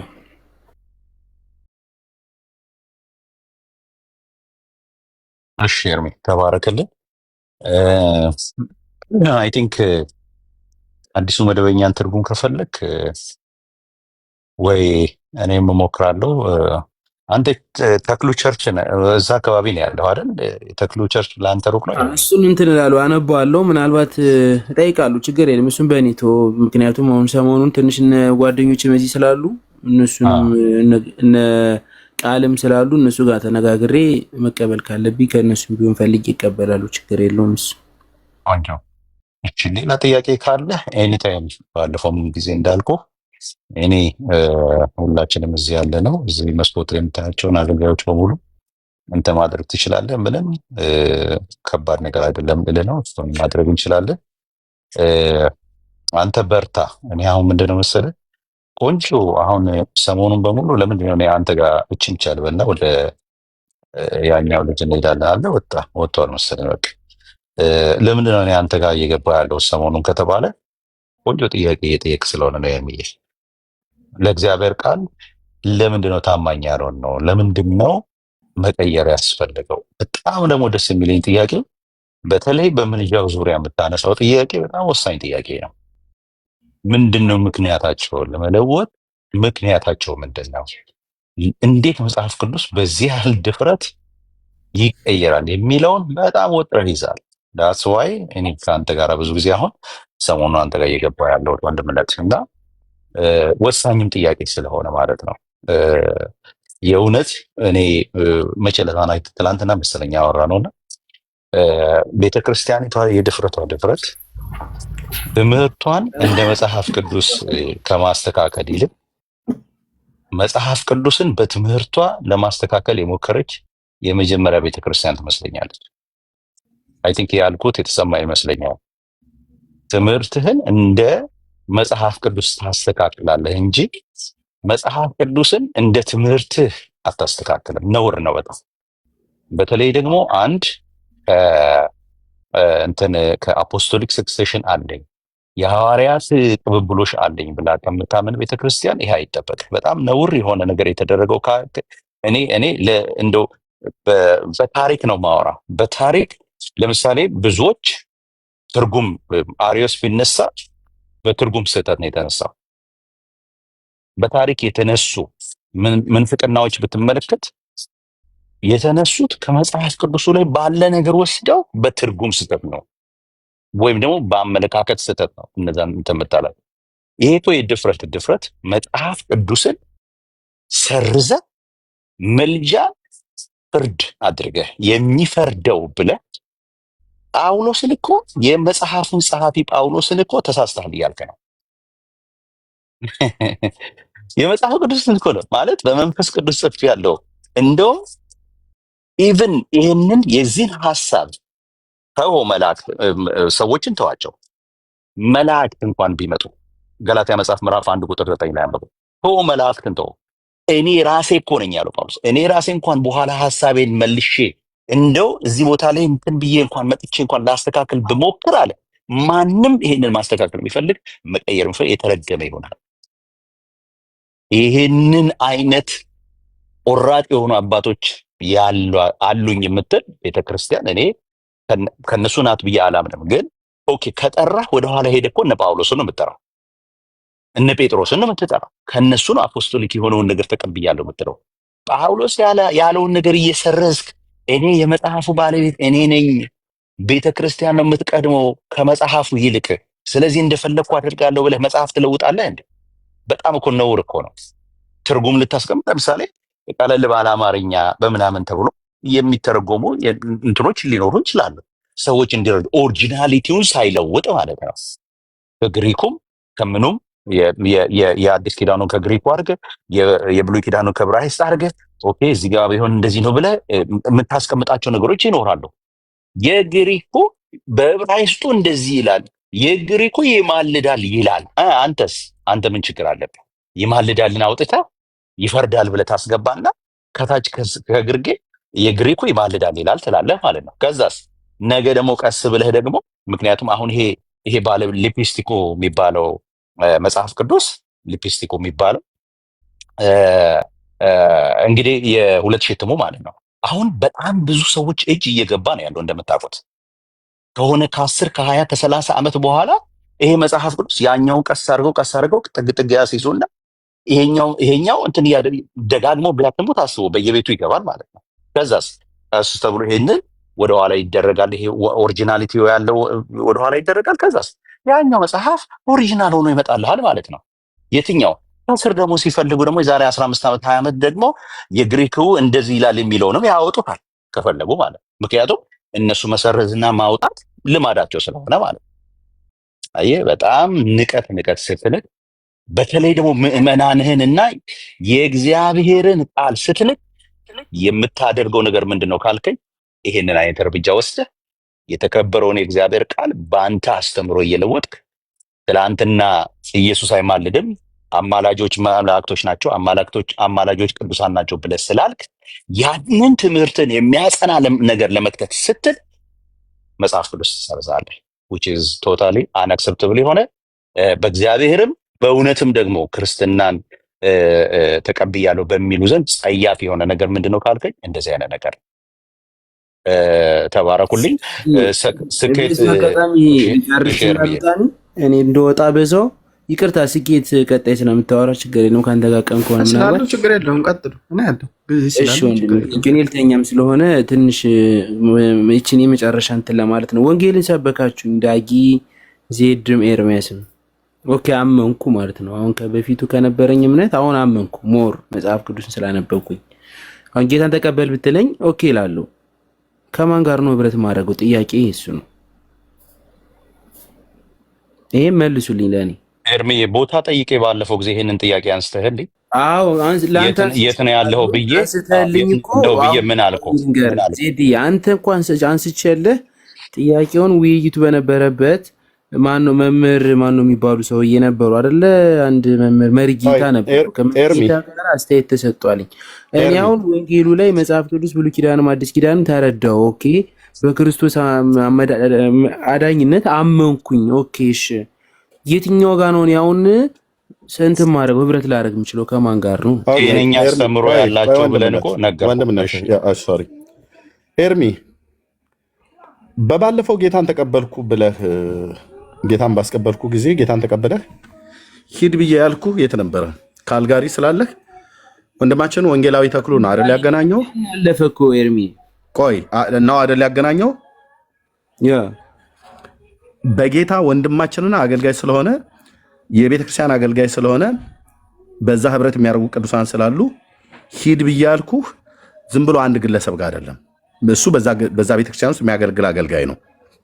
ስለማቀው ሂድ አልኩ። ስትሄድ እሱ ደግሞ ወዴት ይዞ ሄደ? የትም በቃ ትምህርት ነው የጀመርነ። ከዛ በኋላ ራሳችን ከቃል ጋር ነው አብረን ወዴት ና አለ? ቸርች መምጣት ከቻልክ ቸርች ና አለ። ኦኬ አልኩኝ። ቸርች ማለት ቤተክርስቲያን ማለት ነው አይደል? ቤተክርስቲያን ማለት ነው አይደል? ና ብሎ ሄድክ አይደለ? እዛ ስትሄድ እንደኛ ያመኑ የተሰባሰቡ ቅዱሳን አሉ አይደል? ህብረት የሚያደርጉ ከእነሱ ጋር ህብረት አድርግ። እንዴት ብዬ አደርጋለሁ? ኦኬ፣ እነሱ ጋር ህብረት ካላደረክ አንዋር መስጊድ ነው መሄድ ያለብህ ብራዘር። አይ ሲሪየስ አንዋር መስጊድ ነው መሄድ ያለብህ። ይሄን ቆይ አድመጠኝ ኤርሚያስ፣ ቀጥታ እዛ መሄድ አልፈልግም ብለህ ካልክ ቀጥታ አንዋር መስጊድ ነው መሄድ ያለብህ። ጎ ከዚህ ቤት ወጣ ቀጥታ። በጣም ታግሰናሃል፣ ታግሻለሁ፣ እድል ሰጥተናሃል። በቤተ ክርስቲያን በኩል ልብ በሉ ወንድሞች እናቶች፣ የት ልሂድ ይላል። የምትሄድበትን እንዳላሳየን ሆነ ማለት ነው። የት ልሂድ ይላል።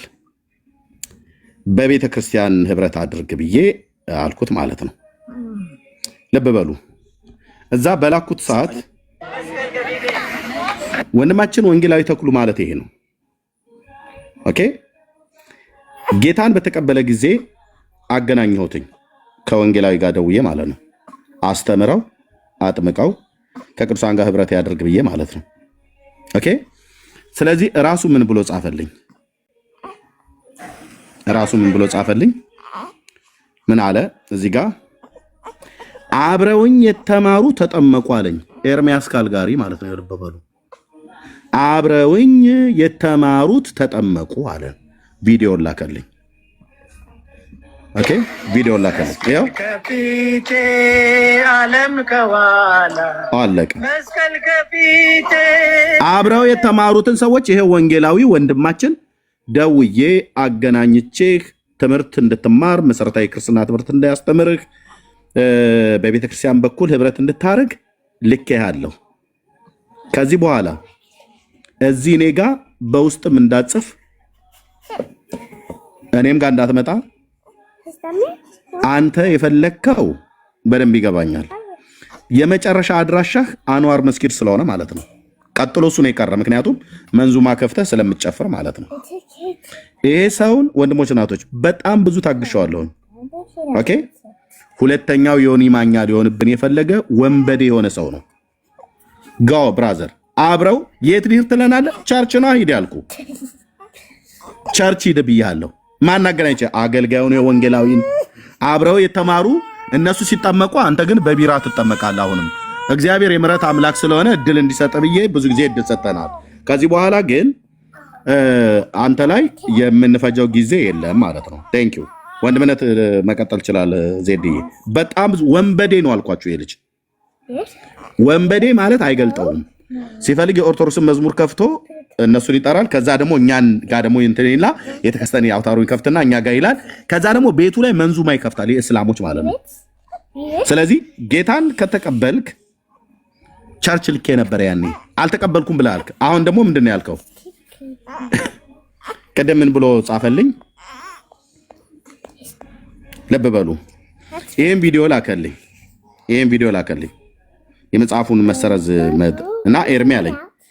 አየህ አይደል እንዴት እንደሚቀልዱባችሁ አልኩት። ቪዲዮን ከፍቼ ከሰማሁት በኋላ ወደ ጌታ አምልጥ ብዬ ስለው ቆየሁ አለ። ከቆየህ ታዲያ ወደ ጌታ ለማምለጥ ከቆየህ ዜድ ጋርና ኤርሚያስ ጋር ወይ ዳጊ ጋር መተህ የምታገኘው ነገር የለም። ያለንን ያዳነንን ኢየሱስን ነግረናል። ስለዚህ አንተ ቸርች አይደለም የፈለግከው። አንተ እዚህ ሶሻል ሚዲያ ላይ እውነት አይደለም የፈለግከው። አንተ ሁለተኛው ዮኒ ማኛ ለመሆን የፈለግ ተራ ዱርዬ እንደሆንክ ደርሻለሁ። ዛሬ በዚህ ነው ልክ ነው የምናገረው። እዚህ ሰው ቤት ወንድምነት ዜድዬ መቼም የጌታን ድምፅ ስለምሰማ አንተ የምታደርገውን ነገር አድርግ። እኔ ግን ዳግዬ የሚሆን ሌሎቻችሁ ማለት ነው። ይሄ ሰው በጣም በጣም ወንድሞች እናቶች በጣም ተራ ዱርዬ የሆነ ሰው እውነትን አይደለም የሚፈልገው፣ ውሸቱን ነው። ስለዚህ ይሄን ነው ብዬ የምትለው ካለ መቀጠል ትችላለህ ወንድሜ። ሲባርክ አንደርስታንድ አደርጋለሁ። በተለይ አንተ ብዙ ለፍተህበታል። ስለዛም ነው ልብህ እንትን የሚለው። አንዳንድ ነገሮችን በተለይ አሁን ይችን ሰሞን ብዙ እኔም እኮ አልገባም፣ ግን ሰሞኑ ሳየው ግን በተለይ የሚያነሳቸው ጥያቄዎች በጣም ሌጂቲሜት ናቸው ብዬ አስባለሁ። የምልህ ያው ኤርምዬ ታውቃለህ፣ የሰውን ልብ የሚያውቀው ጌታ ነው። እኛ የሰውን ልብ መመርመር አንችልም፣ ግን ከሚያደርጋቸው ነገሮች እውነት ነው በጣም ዳተኛና ወንድማችን ትንሽ አስለፊ እንደሆነ አያለሁኝ። አሁንም ግን ኤርምዬ ልፋትህ ነው ይገባኛል፣ ድካምህ ነው። ብዙ አውርተሃል፣ ብዙ በውስጥ በተለይ የምትጨቃጨቃቸው ነገሮች አሉ እና አሁንም ልብህ አይውረድ፣ ግድ የለህም። እግዚአብሔር ምናልባት ይሄ ሰው ጠቃሚ ሰው ሊሆን ይችላል። ታስታውሳለህ ጳውሎስ ሲልክ መልእክት ሲልክ በህይወቱ አናሲሞስን ያልጠቀመን ሰው አሁን ግን አይ መለወጡን ሲያደርግ እንደተለወጠ ሲገባው በሱ እጅ ስንት ሲለው ለሞት የሚፈላለጉ ሰዎችን እንደኔ አድርገህ ተቀበለው አለ እና የሆነ ዘመን ይመጣል ብዬ አስባለሁ። ኤርምዬ ተስፋ ሳንቆርጥ ድካሙ እንዳለ ነው ይገባኛል፣ ግራ ማጋባቱ እንዳለ ነው። ግን ማን ያውቃል እግዚአብሔር በዚህ ሁሉ ይሄንን የጠነከረ ልብ አንድ ቀን እግዚአብሔር ሊያስተኛ ይችላል ብዬ አስባለሁኝና ሳትደክም አሁንም ድካምህ እንዳልንም ቢሆን ወንድምነት ልብህን በርታ በማድረግ ልብህን ሰፋ በማድረግ አሁንም ቀጥል። ከአንተ የሚጠበቀውን ማረሱን ቀጥል። እግዚአብሔር የሚሰራበት ቀን ይኖረዋል ብዬ አስባለሁና ልጁ አስቸጋሪ ቢሆንም ግን ማን ያውቃል በዚህ ውስጥ ፍቅር ቢማር፣ ማን ያውቃል በዚህ ውስጥ የድካምህን እግዚአብሔር ደግሞ ዘሩን ቢያበቅለው አንድ ቀንና ነገ ምናልባት የሚገርም ሰው ሊሆን ይችላል ብዬ አስባለሁ። ናይር ብዬ በዛ ልበልህ ብዬ ነው። ወንድማችን ስኬት ነው፣ እንዴት ነህ? እግዚአብሔር ይመስገን። አማን ደህና ናችሁ? አለን። አሁን ጌታን ትቀበላለህ አትቀበልም? ነው ልጭቅጭቅ ነው እዚህ የመጣው አንተ? አይ እንዴ ጭቅጭቅና ክርክር እኮ ምን ልትከራከር ነው እዚህ ያለው? ገላትያ 5 ላይ እኮ የሥጋም ስራ የተገለጠን ይላልና ጭቅጭቅና ክርክር ሲጀምርም አይመቸኝም።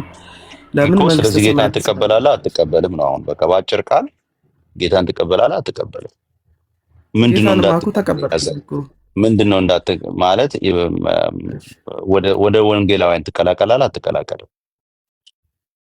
እንዴ እኔ ራሱ እኮ ወንጌላዊ ነኝ እኮ። እኔ መጽሐፍ ወንጌላዊ ማለት ወንጌላዊ አስተማሪ ነው። ማርያም ታማልዳለች? ታማልዳለች። ቅዱሳን ያማልዳሉ። ማርያም ታማልዳለች። ኢየሱስ ያማልዳል? ኢየሱስ ክርስቶስ አማልዷል። ኢየሱስ ክርስቶስ ያማልዳል? ኢየሱስ ክርስቶስ አማልዷል። እንዴ ያማልዳል ነው ያልኩህ። አሁን ያማልዳል አያማልድም? አማልዷል ያማልዳል ሳይሆን አማልዷል ነው ያልኩህ እኮ። ጥያቄ ስማ እኮ በቃ አማልዷል መልስ አይሆንም። ያማልዳል ወይስ አያማልድም ያልኩህ። ካላማልድ አያማልድም በል። ክርስቶስ ኢየሱስ አማልዷል። አረ ጥያቄን መልስ። ያማልዳል ወይስ አያማልድም? እኔ ስለ በፊቱ አልጠየቅኩም። አሁን ስለ ዛሬ ነው። አሁን ወይ ማርያም ታማልዳለች ወይ ብዬ ስልህ ታማልዳለች አልከኝ አይደል? ያልከኝ አማልድ ማለት ነው። ወይ አንድ ጊዜ ጥያቄን ስማ። ትላንትና የዛሬ ኧረ ቆይ አንዴ ወንድሜ፣ እንዴ ስኬት የዛሬ 2000 ዓመት ማርያም ታማልዳለች ወይ ብዬ ጠይቄሃለሁ እንዴ? አልጠየቅኩም አይደል? ዛሬ ነው የጠየቁት ስለ ማርያም አይደል? ዛሬ ማርያም ታማልዳለች ወይ ብዬ ጠየቅኩ። ታማልዳለች አታማልድም? ዛሬ ታማልዳለች። እሺ ዛሬ ኢየሱስ ያማልዳል አያማልድም? አያማልድም። ባያማልድ ቆንጆ፣ በቃ ቆንጆ። ስለዚህ ምን ታደርግልኛለህ አሁን? ይኸውልህ አሁን አንተ ዛሬ ኢየሱስ ክርስቶስ አያማልድም ማርያም ታማልዳለች ብለሃል። ለሁለቱም የሚሆን ጥቅስ ትሰጠኛለህ። ለሁለቱም የሚሆን ጥቅስ ምን ማለት ነው? ማርያም ታማልዳለች የሚል ጥቅስ ትሰጠኛለህ። ኢየሱስ አያማልድም። ይኸውልህ ቆይ ማርያም ታማልዳለች። ኧረ በሐሳብ ደረጃም እንደፈለግ እኔ አሁን ይኸውልህ እኔ ምን አሳይሃለሁ መሰለህ? ያንተን ተቃራኒ ያሳይሃለሁ። ያንተ ተቃራኒ ማለት ኢየሱስ ክርስቶስ ያማልዳል የሚል ማርያም ግን ስለማታማልድ ስላልተጻፈላት፣ በተለይ በአጸደ ነፍስ ያሉ ሰዎች አልተጻፈላቸው። ስላልተጻፈ እሱን የትም ላማጣልህ ስለማልችል ቅዱስ ላይ ስላልተጻፈ። እሺ እንደዛማ ከሆነ አስጨርስ። ጎሄድ ቀጥል። አስቴርስ ያልኩን በደንብ እንድትሰማ ፈልጋለሁ። አንተ አያማልድም ኢየሱስ ብለሃል፣ እኔ ደግሞ ያማልዳል የሚለውን አሳይሃለሁ ከመጽሐፍ ቅዱስ።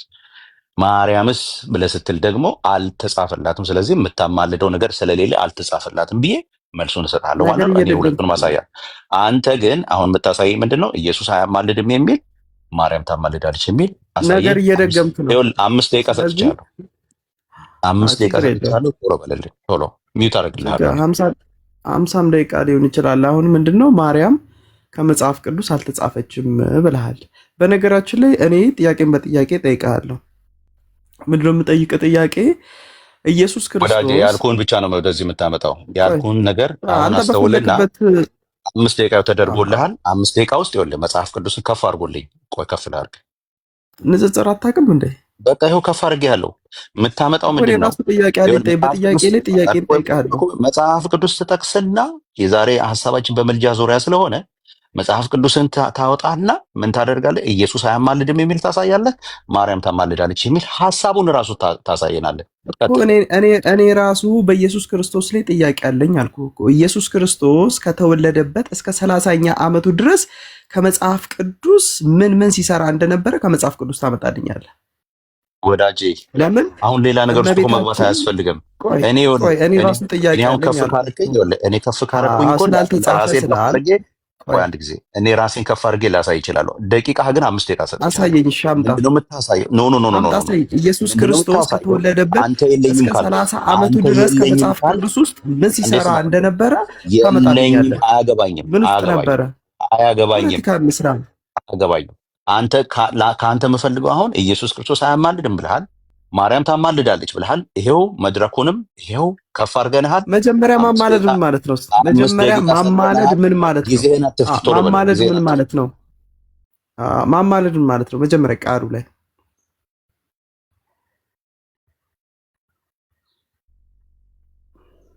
ቶሎ በል፣ ጊዜህን አትፍጅ። ይኸው እየጠበቅን ነው። ጊዜም አለን፣ ችግር የለውም። እሱም ባመጣልም ጥቅሱን ስለማትቀበለው ማማለድ ማለት ምን ማለት ነው? አሳየንና ጥቅሱን አሳየን።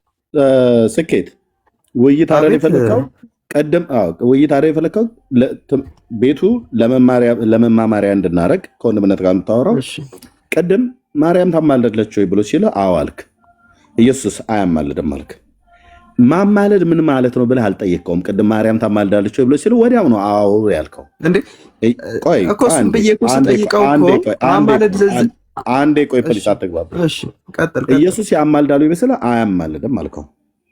ምን ማለት ነው ማማለድ ብለህ እንኳን አልጠየቀውም።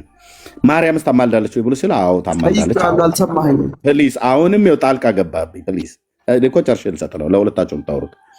ኢየሱስ ያማልዳሉ ይመስል አያማልድም አልከው። ማርያምስ ታማልዳለች? አዎ ታማልዳለች አልከው። ማማለድ ምን ማለት ነው ብለህ አልጠየቅም፣ ለኢየሱስም ለማርያምም ቀደም። አሁን ግን የተጻፈውን አሳየኝ እንዳምን ቃል በቃል የተጻፈ ባይኖርም ችግር የለውም ብሎ አለህ።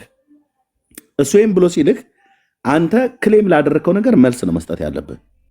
ከዛ ደግሞ አንተ ደግሞ በጥያቄ ደግሞ ታፋጠዋል፣ እሱንም እኛንም ማለት ነው። ኦኬ። ስለዚህ መልስለት ወንድ ብነቃጥሉ ቴንኪው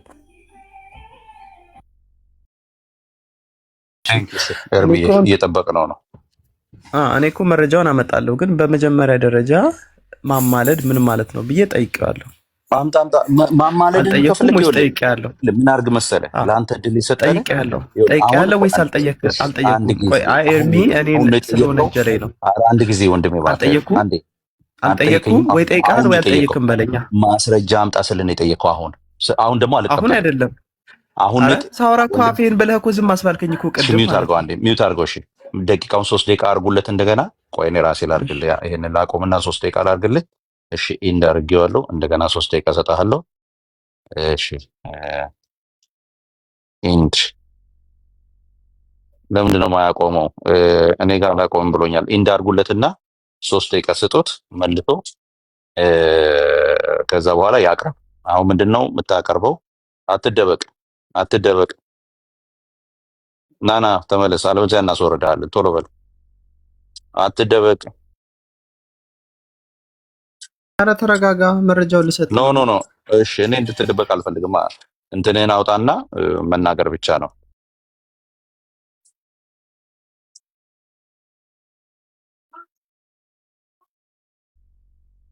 3 ደቂቃህን ተጠቀምበት ቶሎ በል።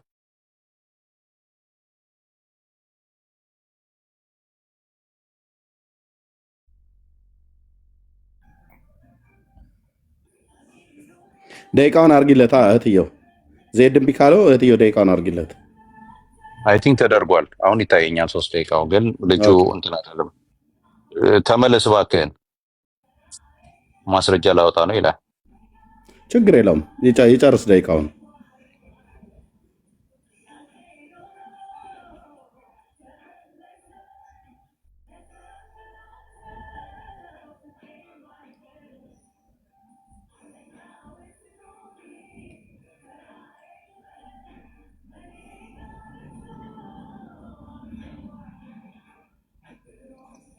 እሺ እየጠበቅነው ታች ያላችሁ ወንድሞች እህቶች ታብታብ አድርጉ። ጌታ ኢየሱስ ይባርካችሁ።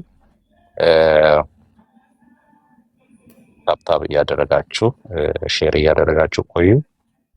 ወንድማችን እስኪመለስ ድረስ ማስረጃ ሊያመጣ ነው። የሚያመጣው ማስረጃ ኢየሱስ አይማልድም የሚል ማርያም ታማልዳለች የሚል ነው ማለት ነው። ከመጽሐፍ ቅዱስ ላይ የሚያመጣው እየጠበቅነው ነው። እንግዲህ የሚያመጣውን ጥቅስ እንግዲህ አብረን እናያለን።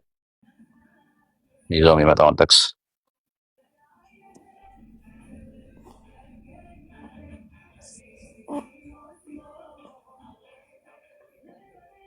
ጌታ ጸጋ ሰላም ከእናንተ ጋር የሆነውን ድጋሚ ታፕታፕ አድርጉ፣ ሼር አድርጉ።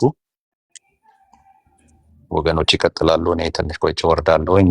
ጠዋት በጠዋት ስለምጓዝ መተኛ ትንሽ ስላለብኝ እስቲ እንግዲህ ሌላ ኦርቶዶክሳዊ የሚቀርብ ሌላ ኦርቶዶክሳዊ ካለ መግባት ይችላል።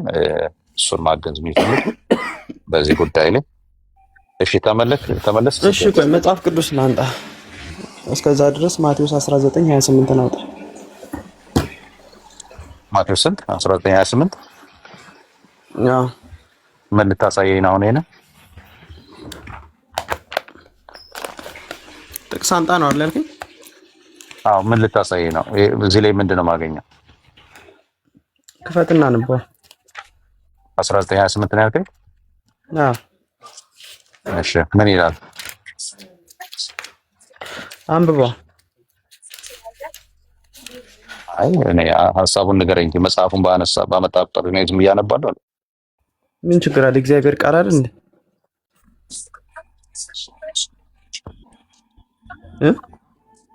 ስለ ምልጃ ነው የምታመጣልኝ አይደል? ስለ መፍረድ ነው። ስለማን ነው መፍረድ? ማን ነው የሚፈርደው? ክርስቶስም ፈራጅ ነው። 12ቱ ሐዋርያቶችም ይፈርዳሉ። መቼ? እሱን ቆይ መጽሐፍ ቅዱስ እያወጣ ነው። እሺ፣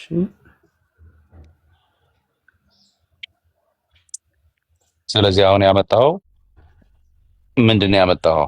ሐዋርያቱ ማን ነው? ሐዋርያቱም ኢየሱስም አሁን እየፈረዱ ነው ለማለት ነው ያመጣው። ይሄንን 12 አሁን እየፈረዱ ናቸው። ይፈርዳሉ። የሉቃስ ወንጌል ምዕራፍ 16 ቆይ አንተ ራስህ ቆይ አንዱን የሉቃስ ወንጌል ምዕራፍ 16 ማቴዎስን እንጨርስ እንዴ። ማቴዎስ 19 ብላ 19 ቁጥር 28 ብላ እሱን እንጨርሳለን። ኦኬ አሁን ስለዚህ አሁን እነዚህ ኦኬ ቆይ አትደበቃ። በቃ ሰጠኸኝ እኮ ጥቅስ ናውጣ። አንዴ ውጣ፣ አትደበቅ ፕሊዝ። እሺ አሁን ማቴዎስ 28ን እናነበዋለን። ከዛ በኋላ ያመጣው እንግዲህ የምትፈልገው ኖ እኔ ከአንተ ጋር ውይይት ነው የምፈልገው። አሁን አትደበቅ ምናምን ብለህ አንተ ስትደበቅ ውይይቱን ከአንተ ጋር ነው እኮ እኔ የምሰማው እኮ በጆሮዬ እንጂ በአይኔ አይደለም። ስለዚህ አንተ በአይኔ ነው የምትሰማው። አይ አይደለም። አይ እኔ እዚህ ጋር እንደዚህ ጤነኛ የሚመስለኝ ውይይቱ እንደዚህ ሲሆን ነው። ስለዚህ እንደዚህ ሆነና እናውራ። እሺ ኢየሱስ እንዲህ አላቸው ይላል ቁጥር 28። ኢየሱስ እንዲህ አላቸው፣ እውነት እውነት እላችኋለሁ እናንተ የተከተላችሁኝ በዳግመኛ ልደት የሰው ልጅ በክብሩ ዙፋን በሚቀመጥበት ጊዜ እናንተ ደግሞ በ12ቱ የእስራኤል ነገድ ስትፈርዱ በ12 ዙፋን ትቀመጣላችሁ አላቸው። ኦኬ አሁን እያልክ ያለኸው እነዚህ 12ቱም ኢየሱስም አሁን በዙፋን ተቀምጠው እየፈረዱ ናቸው ነው ያልከኝ አይደል? አሁን ኦኬ አሁን ጴጥሮስ እየፈረደ ነው አሁን? አዎ ከጌታ ጋር አስታርቃለሁ። አዎ የሚለውን ሰው አንብበዋል? አዎ አንብቤዋለሁ። ስትፈርዱ እያለ እኮ ነው መጽሐፉ። መፍረድ ኖርማሊ እንደ ክርስቶስ መፍረድ አይደለም። እንደ ምንድን ነው መፍረድ?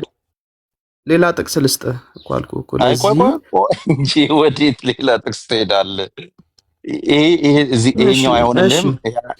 ከ17 ጀምሮ ይሄ ላሰብከው ነገር የሚሳካል የእግዚአብሔር ቃል እኮ ነው፣ እንትን አይደለም። አይ ከ17 ጀምሬ እኔ 11 ቁጥር አላነበብም፣ እስከ 28 11 ቁጥር አላነበብም። የማነበውን የትኛው ቦታ እንደ መቀየር ከፈለክ እዚሁ ማቴዎስ ላይ ሙሉ አውድ ነው ማነብልህ። ለምን ይሰለቻችኋል?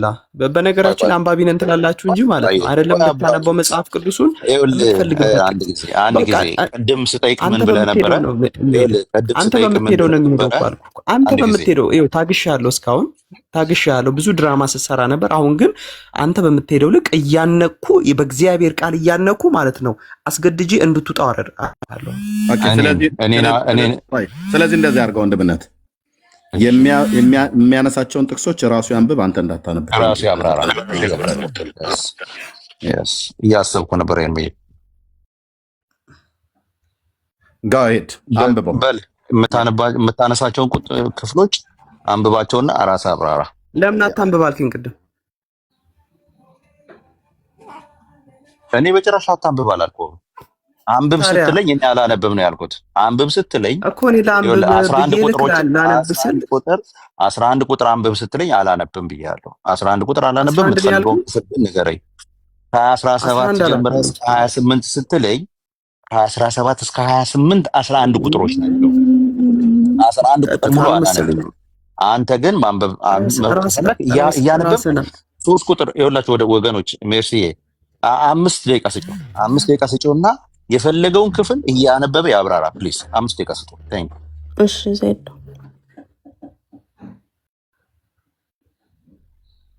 እሺ ከአንድ ጀምሮ ነው እንደማነበው። ይመቻችኋል? 19 ሙሉን ማለት ነው ከአንድ ጀምሮ ቀጥል እንደፈለክ ብቻ በ5 ደቂቃ ውስጥ ጨርሰህ የምትፈልገውን ሐሳብ አስቀምጥልን ነው።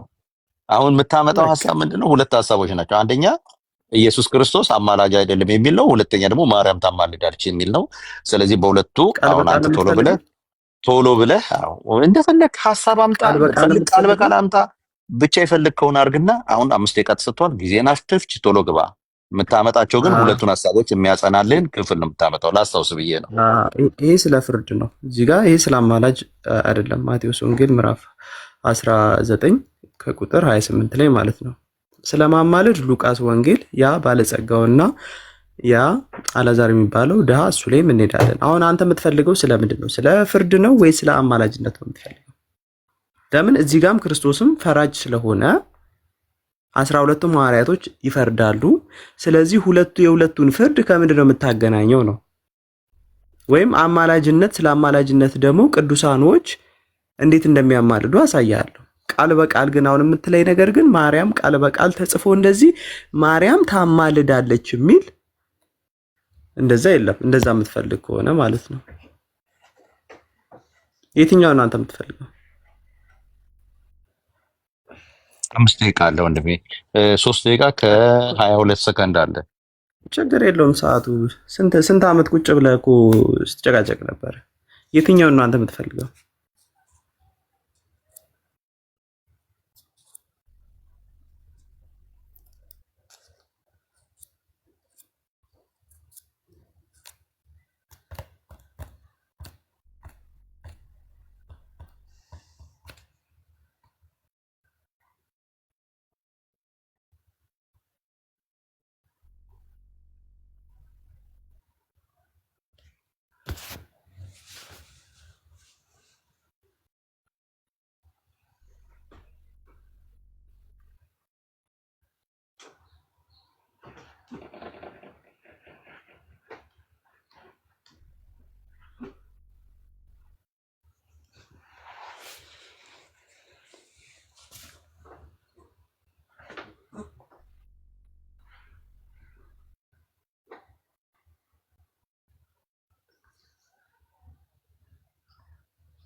እሺ ባይዞ ልብ በሉ። በጣም እየተብራራ ነው። ኦርቶዶክሳዊ ወንድም ሱራፌል እንደዚህ ናቸው። ይሄ ትውልድ ነው ወንጌል የሚያስፈልገው ማለት ነው። እዩ ለተጠየቀው ጥያቄ ደቂቃው እየሄደበት ነው። እንደዚህ ናቸው ሲያዙ፣ እንደዚህ ገለባ ናቸው። ክሌም ላደረገው ነገር እንኳን መረጃ አያመጣም። አፍን ያዝ። ደቂቃህን ለመጠቀም መልስ ተበለስ ስትባል ዝም ብሎ ጭጭ ብሎ ይኸውልህ፣ ጴንጤው በዚህ ነው ያህል ጨዋነት እያወራህ ነው። ደቂቃ ተሰጥቶ ማለት ነው። 4 ደቂቃ አለቀ። እንደዚህ ገለባ ናችሁ ስትያዙ። እንደዚህ በቃ ክሌም ላደረከው ማርያም ታማልዳለች ብለህ ላልከው እንቶ ፈንቶ የባልቴት ወሬ መረጃ ማቅረብ አልቻልክም። ልታፍሩ ይገባል። ለዚህ ነው እግዚአብሔር እያዋረዳችሁ ያለው በየቦታው ማለት ነው። ቁጭ ብለህ መጽሐፍ ቅዱስን አታነብም? ስለ ምልጃ ሲጠይቅህ ስለ ፍርድ የሚናገረው ክፍል ሄዳ አመጣ። እንደዚህ ገለባ መሆናችሁን ዓለም ይወቅ። በጴንጤ ፊት መቆም አትችሉም። ፀሐይ ጠልቆባችኋል። ኦርቶዶክሳውያን ላይ ይህንን የባልቴት መጽሐፍ ስታነቡለህ ኬት ታመጣው ታዲያ? አሁን ማርያም ታማልዳለች ብሎ ቢለው ይሄ ነው የእውነተኛ የኦርቶዶክስ መልስ። ቢያንስ እንደው ኢየሱስ አያማልድም የሚል አያመጣም። እሺ ሰው እኮ ሁለት ፌል እንዴት ያደርጋል? ኤርምዬ ሰው እኮ በአንድ ፌል ሊያደርግ ይችላል። ለምሳሌ ኦኬ ማርያም ታማልዳለች የሚል የለም፣ ግን ኢየሱስ ደግሞ አያማልድም የሚል ደግሞ ማምጣት ይችላለሁ። ሁለት ክሌም አድርገህ ሁለት ፌል ታደርጋለህ። አሳፋሪ እኮ ነው። ሁለት ክሌም አድርገህ እንዴ ምን አለ ብትሉ በቃ ጌታን ተቀበሉ የሚል ከመጽሐፍ ቅዱስ አንጣ ቃል በቃል ጌታን ተቀበሉ የሚል ከመጽሐፍ ቅዱስ አንጣ። ከጴንጤ ጋር እኮ ነው የምታወራው። ዮሐንስ ወንጌል ምዕራፍ 1 ቁጥር 12 አንብብላ። መልካም እኔ አነበዋለሁ። ጌታን ተቀበሉ የሚል ታመጣለህ። ቃል በቃል ነው የምጠይቅ። አዎ ዮሐንስ ወንጌል ምዕራፍ 1 ቁጥር 11 12 13 አንብበው አብረን እናያለን። ከጴንጤ ጋር ከጴንጤ ጋር የምታወራው እንዳንተ አምስት ደቂቃ እኮ ዝም እንደው ሙስሊም ይሻላል ከእናንተ። አንተ 12 ደቂቃ አሁን ደግሞ ታወራለህ እንዴ? እኔ አንተ እንደሆነ ወገኖቹ ግን አልተቀበሉትም። ለተቀበሉት ሁሉ ይላል። እሺ ለተቀበሉት ምን ቃል በቃል ነው ያልኩት። ለተቀበሉት ምን ለተቀበሉት ሁሉ በስሙ ለሚያምኑት የእግዚአብሔር ልጆች ተቀበል። ይሄው ለተቀበሉት የታለ? ቃል በቃል ነው የጠየኩህ። ቃል በቃል አንተ ቃል በቃል ቀርቶ ሐሳብ አምጣ ብዬ እኮ ነው። ቃል በቃል አንጣ። ይሄው ሲጀመርም ድራማ ነው የምትሰራው። ይሄ ካለ ጌታን ተቀበሉ የሚል ቃል በቃል አንጣ። የለም ሲጀመር የለም ማለት እኔ አንተን እንዳይጥ ይኸውልህ፣ ስማ ድመት እንዳየ አይጥ እንትን ውስጥ ጉድጓድ ውስጥ ነበር ቆፍሬ የምገባው። እኔ ቃል በቃል የጠየኩህ ምንም ቃሉን ሳታጣም አንተ ይኸውልህ 2-0 ትሆናለህ። እኔ ወንድም 2-0 ክሌም አድርገህ እኔ በእናትህ መደበሪያዎቼ ናችሁ። በነገር እቃ መጫወቼ ናችሁ። ጌታ ምስክሬ ነው። እንዴ ጴንጤ ባይኖር ኖሮ እኔ በምን እደበር ነበር? እሺ ጥሩ ነው። ለመደበሪያነት ከመጣ ጥሩ ነው። ወንድም ድገምለት። አንደኛ ጢሞቴዎስ መጽሐፍ ምዕራፍ 1 ቁጥር 15 ድገምለት። ጳውሎስ ምን እንዳለ እሺ እናውጣለታ። ታዲያ ምን ችግር አለ? አንተ ጥሩ ተደበር ቁጭ ብለህ ምን ችግር አለ? እሺ እንደዚህ ይላል። ወላሂ ተቀበሉት። ተቀበል። ቅድም ዮሐንስ ወንጌል ምዕራፍ 1 ቁጥር 12 እንበበንልህ ነበር። አሁን ደግሞ ምዕራፍ አንደኛ ጢሞቴዎስ ምዕራፍ 1 ቁጥር 15 እና እንዲቀበሉት የሚለውን እናነብልሃለን ማለት ነው። እንዲህ ይላል። ወላሂ ኃጢአተኞችን ሊያድን ወዳጄ ቃል በቃል ነው። በእናትህ እኔ ሚተር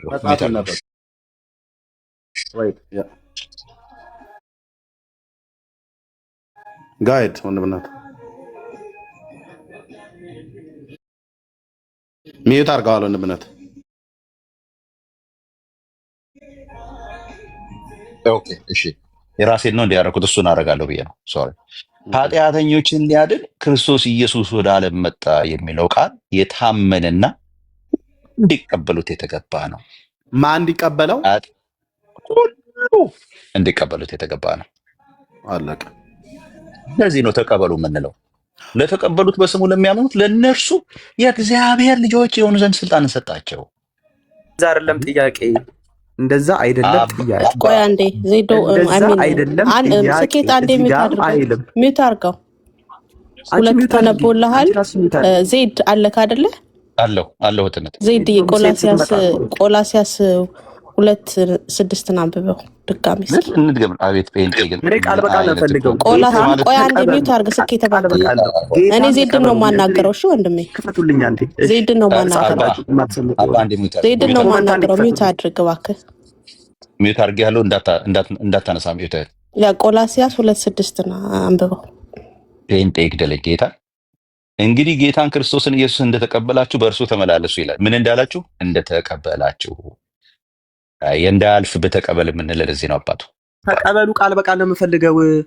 ቃል በቃል ጌታን ተቀበሉ እንዴ ታመጣለህ? እንደው አሁን አንቺም እንደው ጌታ ወይ ያረ እንደው እኔ አንተን በሆነ እኮ እኔ እኮ እንደው ይሄን ይኸውልህ አፌን እንኳን ቃል በቃል የለም ከየትም ልታመጣው አትችልም አልኩ። አፌን እንኳን አይከፍትም ጌታ። ዛሬውኑ እጠመቃለሁ ጌታ መሰከረ። ኤርሚኖ እስቲ ዝበለው እስቲ ቃል በቃል ነው ዛሬ ቀበላለሁ። ቃል በቃል ጌታን ተቀበሉ የሚል ሐዋርያት የሰበኩት አምጣ። ከየትም ልታመጣ አትችልም። ወደ አንዱ ጥግ ጸጥ ብለህ ራስህ ከንፈርህን ነክሰህ ጸጥ ብለህ ከየትም ልታመጣ አትችልም። ዮሐንስ ይኸውልህ ራዕይ ዮሐንስ ቃሌን የጨመረ በቃ እዛው ቁጭ በልና ቆይ ከፍ አንድ ሰው ከፍ ላድርግ። እዛው ቁጭ በልና ዳግዬ አንተን ከፍ ላደርግ ነው። እዛው ቁጭ በልና ተማር። አንተ 16 ሉክ ደብተር ያዝ። ይኸውልህ 16 ሉክ ደብተር ያዝ፣ አንድ እስክሪፕቶ ያዝ እና ቁጭ ብለህ እየጻፍ አሁን ኤርሚ ሲያስተምር ዳጊ ይቀጥላል። ሜርሲ ያለች ሁሉም ቤኪ ያለ እዚህ እነሱ ሲያስተምሩ ቁጭ በልና ተማር አባቱ። እሺ በቃ የሚሻልህ እሱ ነው። በቃ ጸጥ በልና ተማር። አየህ እሱ ነው የሚሻልህ። ምንም አትነካካ። ከፍል አድርገህ እስቲ ከፍል አድርገህ ምን ልታመጣ ፈልገህ ነው? እሺ ጠቋሚው እስቲ ጠቁመን ምን ልታመጣ ፈልገህ? የለም ይኸው ምን አንጣ ጢሞቴዎስ ቁጥር 1 ምዕራፍ 1 ከቁጥር 15 ላይ አይልም። እኔ የጠየኩ ቃል በቃል ነው የጠየኩ። ጌታን ተቀበሉ የሚል ብቻ አንተ ተቀብለሃል ጌታ? አምጣ። የእግዚአብሔር ልጆች የሚሆኑ ሰዎች እንዴት ነው? በነገራችን ላይ የእግዚአብሔር ልጆች የሚሆኑ ሰዎች እንዴት ነው? ሰዎች የእግዚአብሔር አማማ መንገድ ብትሄድ ከሆነ አንተ በምትሄድ ለምን ታደርገኛለህ? በቃ አሁን ከዚህ በኋላ ሚውት እያደረኩ ነው የምታወራው። ሰዎች የእግዚአብሔር ልጆች የሚሆኑት እንዴት ነው? እስቲ ያሳየን። አሁን ሚውትህን አንሳና ተናገር። ሰዎች የእግዚአብሔር ልጆች የሚሆኑት እንዴት ነው? አንሳ ሚውትህን። የጠየኩን ጥያቄ መጀመሪያ ሰዎች የእግዚአብሔር ልጆች የሚሆኑት እንዴት ነው? መጀመሪያ የእግዚአብሔር ልጆች ሜርሲዬ አሳልፌ ሰጥቼዋለሁ። ጌታ ይባርክሽ። እንደውም ከሴት ጋር ላውራ። ቆርበት አውቃለህ? ስኬት እሱ አይመለከትሽም። አንቺ ታውቂያለሽ? አይ ኖ ቆርበት አውቃለህ? አንቺ ቆርበሽ ታውቂያለሽ? አይ ኦርቶዶክስ ስለሆንክ ቆርበት አውቃለህ? ጴንጤ ይቆርባል መጀመሪያ። አይ አንተ በጣም ፖዚቲቭ ከሆንክና ፎሪ ለመወያየት ከገባክ ልብህን ቀና አድርገክ የምጠይቅህን መልስልኝ። ምንም መጣመሙ አይጠቅምም። ቆርበት አውቃለህ ወንድም አለ። ቆርባለሁ ነው የምልሽ። እኔ ነኝ የጠየኩህ ወንድም አለ። መልሰህልኝ ከዛ መልሰህ አንተ ያንን ጥያቄ እኔን ትጠይቀኛለህ። ቆርበት አውቃለህ ወንድም? አዎ አንቺ ቆርበሽ ታውቂያለሽ? ቆርበት አውቃለህ ወይ? አሁን እየቆረብሽ ነው? ቆርበት አውቃለህ? እየቆረብሽ ነው? የምጠይቅህን መልስልኝ። ግድ የለህም። አንቺ እየቆረብሽ ነው ወይ ነው? እኔ ነኝ የጠየኩህ እኮ። ሰው ይታዘብሃል። በነገራችን ላይ እኮ አንቺ ክርስቲያን ነሽ አይደል ወንድሜ? ሰው ይታዘብሃል። ማይኬን አንስቼ ቀጥታ ጥያቄ ጠየኩህ። በነገረ ሰው ታዘበኝ አያረገጠ ብዬን ያልቀኝ ቆርበህ ታውቃለህ? ገብቶሻል? አንቺ ቆርበሽ ታውቂያለሽ ወይ? እየጠየኩህን መልስልኝ። ስኬት ለምን ታፍሪበታለሽ? ለምን ቁርባኑ የእናንተ ብስኩት ስለሆነ ወንድም አለም። እየጠየኩህን መልስልኝ። አንቺም መልሽልኝ። ስለዚህ ለመወያየት ፈቃደኛ አይደለህም። እኔማ ፈቃደኛ ነኝ ብዬ እኮ ነው የመጣሁት። ስለዚህ የጠየኩህን መልስልኝ። ውይይት ከተባለ የምትጠየቀውን መልሰህ ከዛ መልሰህ በአንተ ሰዓት ደግሞ ያኛውን ሰው ትጠይቃለህ። እንደዛ ነው።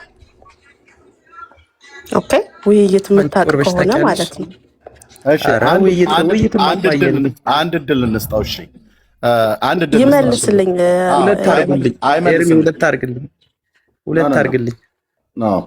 አንድ እድል እንስጠው። ሚዩት አድርግ። አንድ እድል እንስጠው እህትየው። ለምን አይመልስም? አንድ እድል የምሰጠው ቅድም ወንድምነት የጠየቀውን ጥያቄ አልመለሰም። ገለባ ናቸው ብዬ ስል እንዲህ አይነት ትውልድ ነው።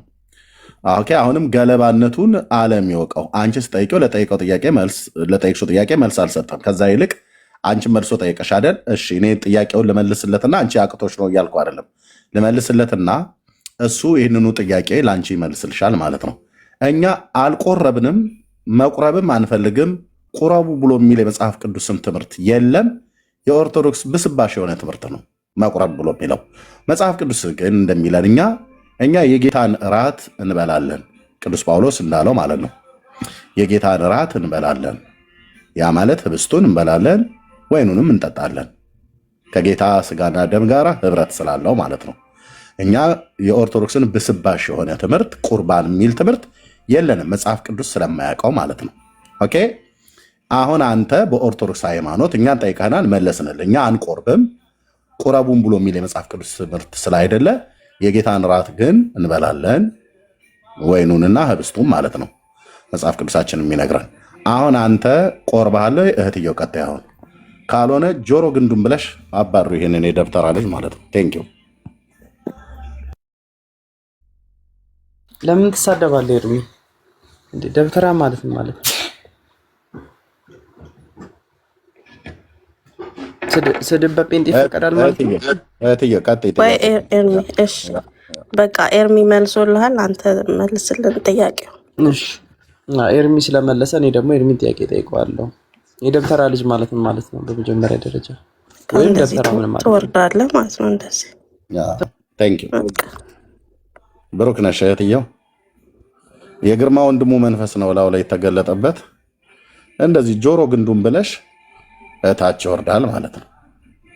ይህንን የተግማማ የኦርቶዶክስ ትምህርት ይዞ መጥቶ ደግሞ እዚህ ቆርባቸዋለሁ ብሎ ይላል። የመጽሐፍ ቅዱስ ትምህርት አይደለም ቁርባን ብሎ የሚለው የብሉይ ኪዳን ትምህርት ነው። ለእግዚአብሔር የሚቀርብ መስዋዕት ማለት ነው ቁርባን። የብሉይ ኪዳን ቃል ነው። አዲስ ኪዳን ላይ ቆረባችሁ ምናምን ነገር ብሎ የሚለው እኛ የጌታን እራት እንበላለን አለቅ። ስለዚህ እንደዚህ ገለባ ናቸው ሲያዙ ማለት ነው። ገለባ ናቸው። ሊመልስል አይፈልግም፣ አንድም አያውቅም። ለዚህ ነው ወንድምነት 5 ደቂቃ ሰጥቶት ያን ያህል ሁሉ ጭምር ማለት ነው። ባይዘዌ ከእናንተ ሙስሊም ይሻላል ብሎ ያለው አንዱ ሊሰልም እያኮበኮበ ያለው ሰው እሱ ነው። እሱና ከእሱ ጋር አሉ ከእስላሞች ጋር ጌታ ምስክር ማለት ነው። አንድ ቪዲዮ ሪከርድ ያደረኳቸው ቪዲዮ አለ። አሁን የትኛው ሞባይል ላይ እንዳስቀምጥኩት እንጂ ከሙስሊሞች ጋር ማለት ነው በገንዘብ እያያዟቸው እና መብት ነው። ኦኬ አይጥ የሚበላው ቁርባንህን አይጥ እኮ ነው የሚበላው። ዘንዶ የሚበላው ቁርባንህን ማለት ነው። በስርዓት ሂዱ ወሎ ውስጥ ማለት ነው አባ ጊዮርጊስ ዘጋስጫ ገዳም ላይ ኦኬ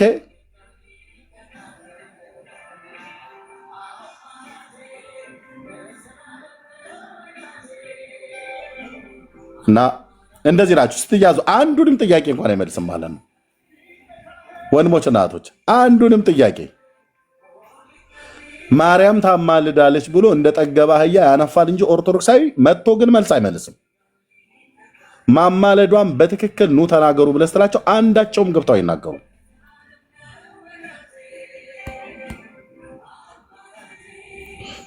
እና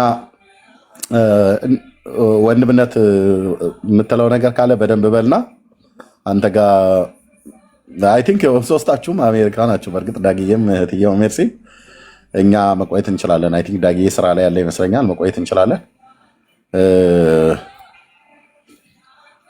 ቴንክ ዩ። እባብ የሚበላው እኮ አልኩ በኦርቶዶክስ ታዲያ ቤተክርስቲያን እባብ ያ ወንድማችን ቴዲ ያሳየን አይደል ባለፈው እባቡ በልቶት ቅዱስ ቁርባኑ ማለት ነው። ከዛስ እባቡን ቄሶቹ መልሰው በሉት። እባብ የሚበላ ቄስ ማለት ነው። የተጻፈ ቅዱስ ቁርባኑን እባብ በላው። ከዛ ቄሶቹ ደግሞ እባቡን በሉት። እንዲህ ነው። ቅዱስ ቁርባኑን በልቶ ሰውየው አስታወከ፣ ተውከቱን ደግሞ አንስተው በሉት ይላል።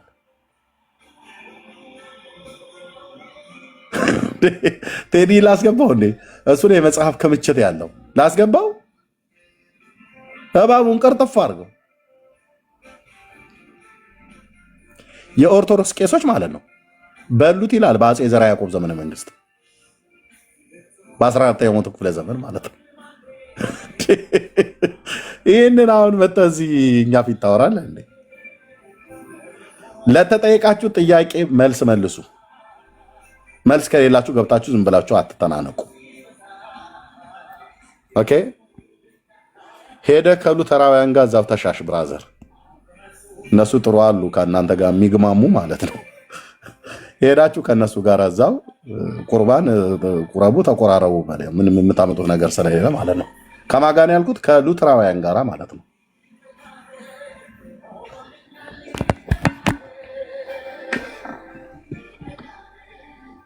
ኦኬ ወንድምነት የምትለው ካለ በደንብ በል። ቅድም ስለተቆራረጠ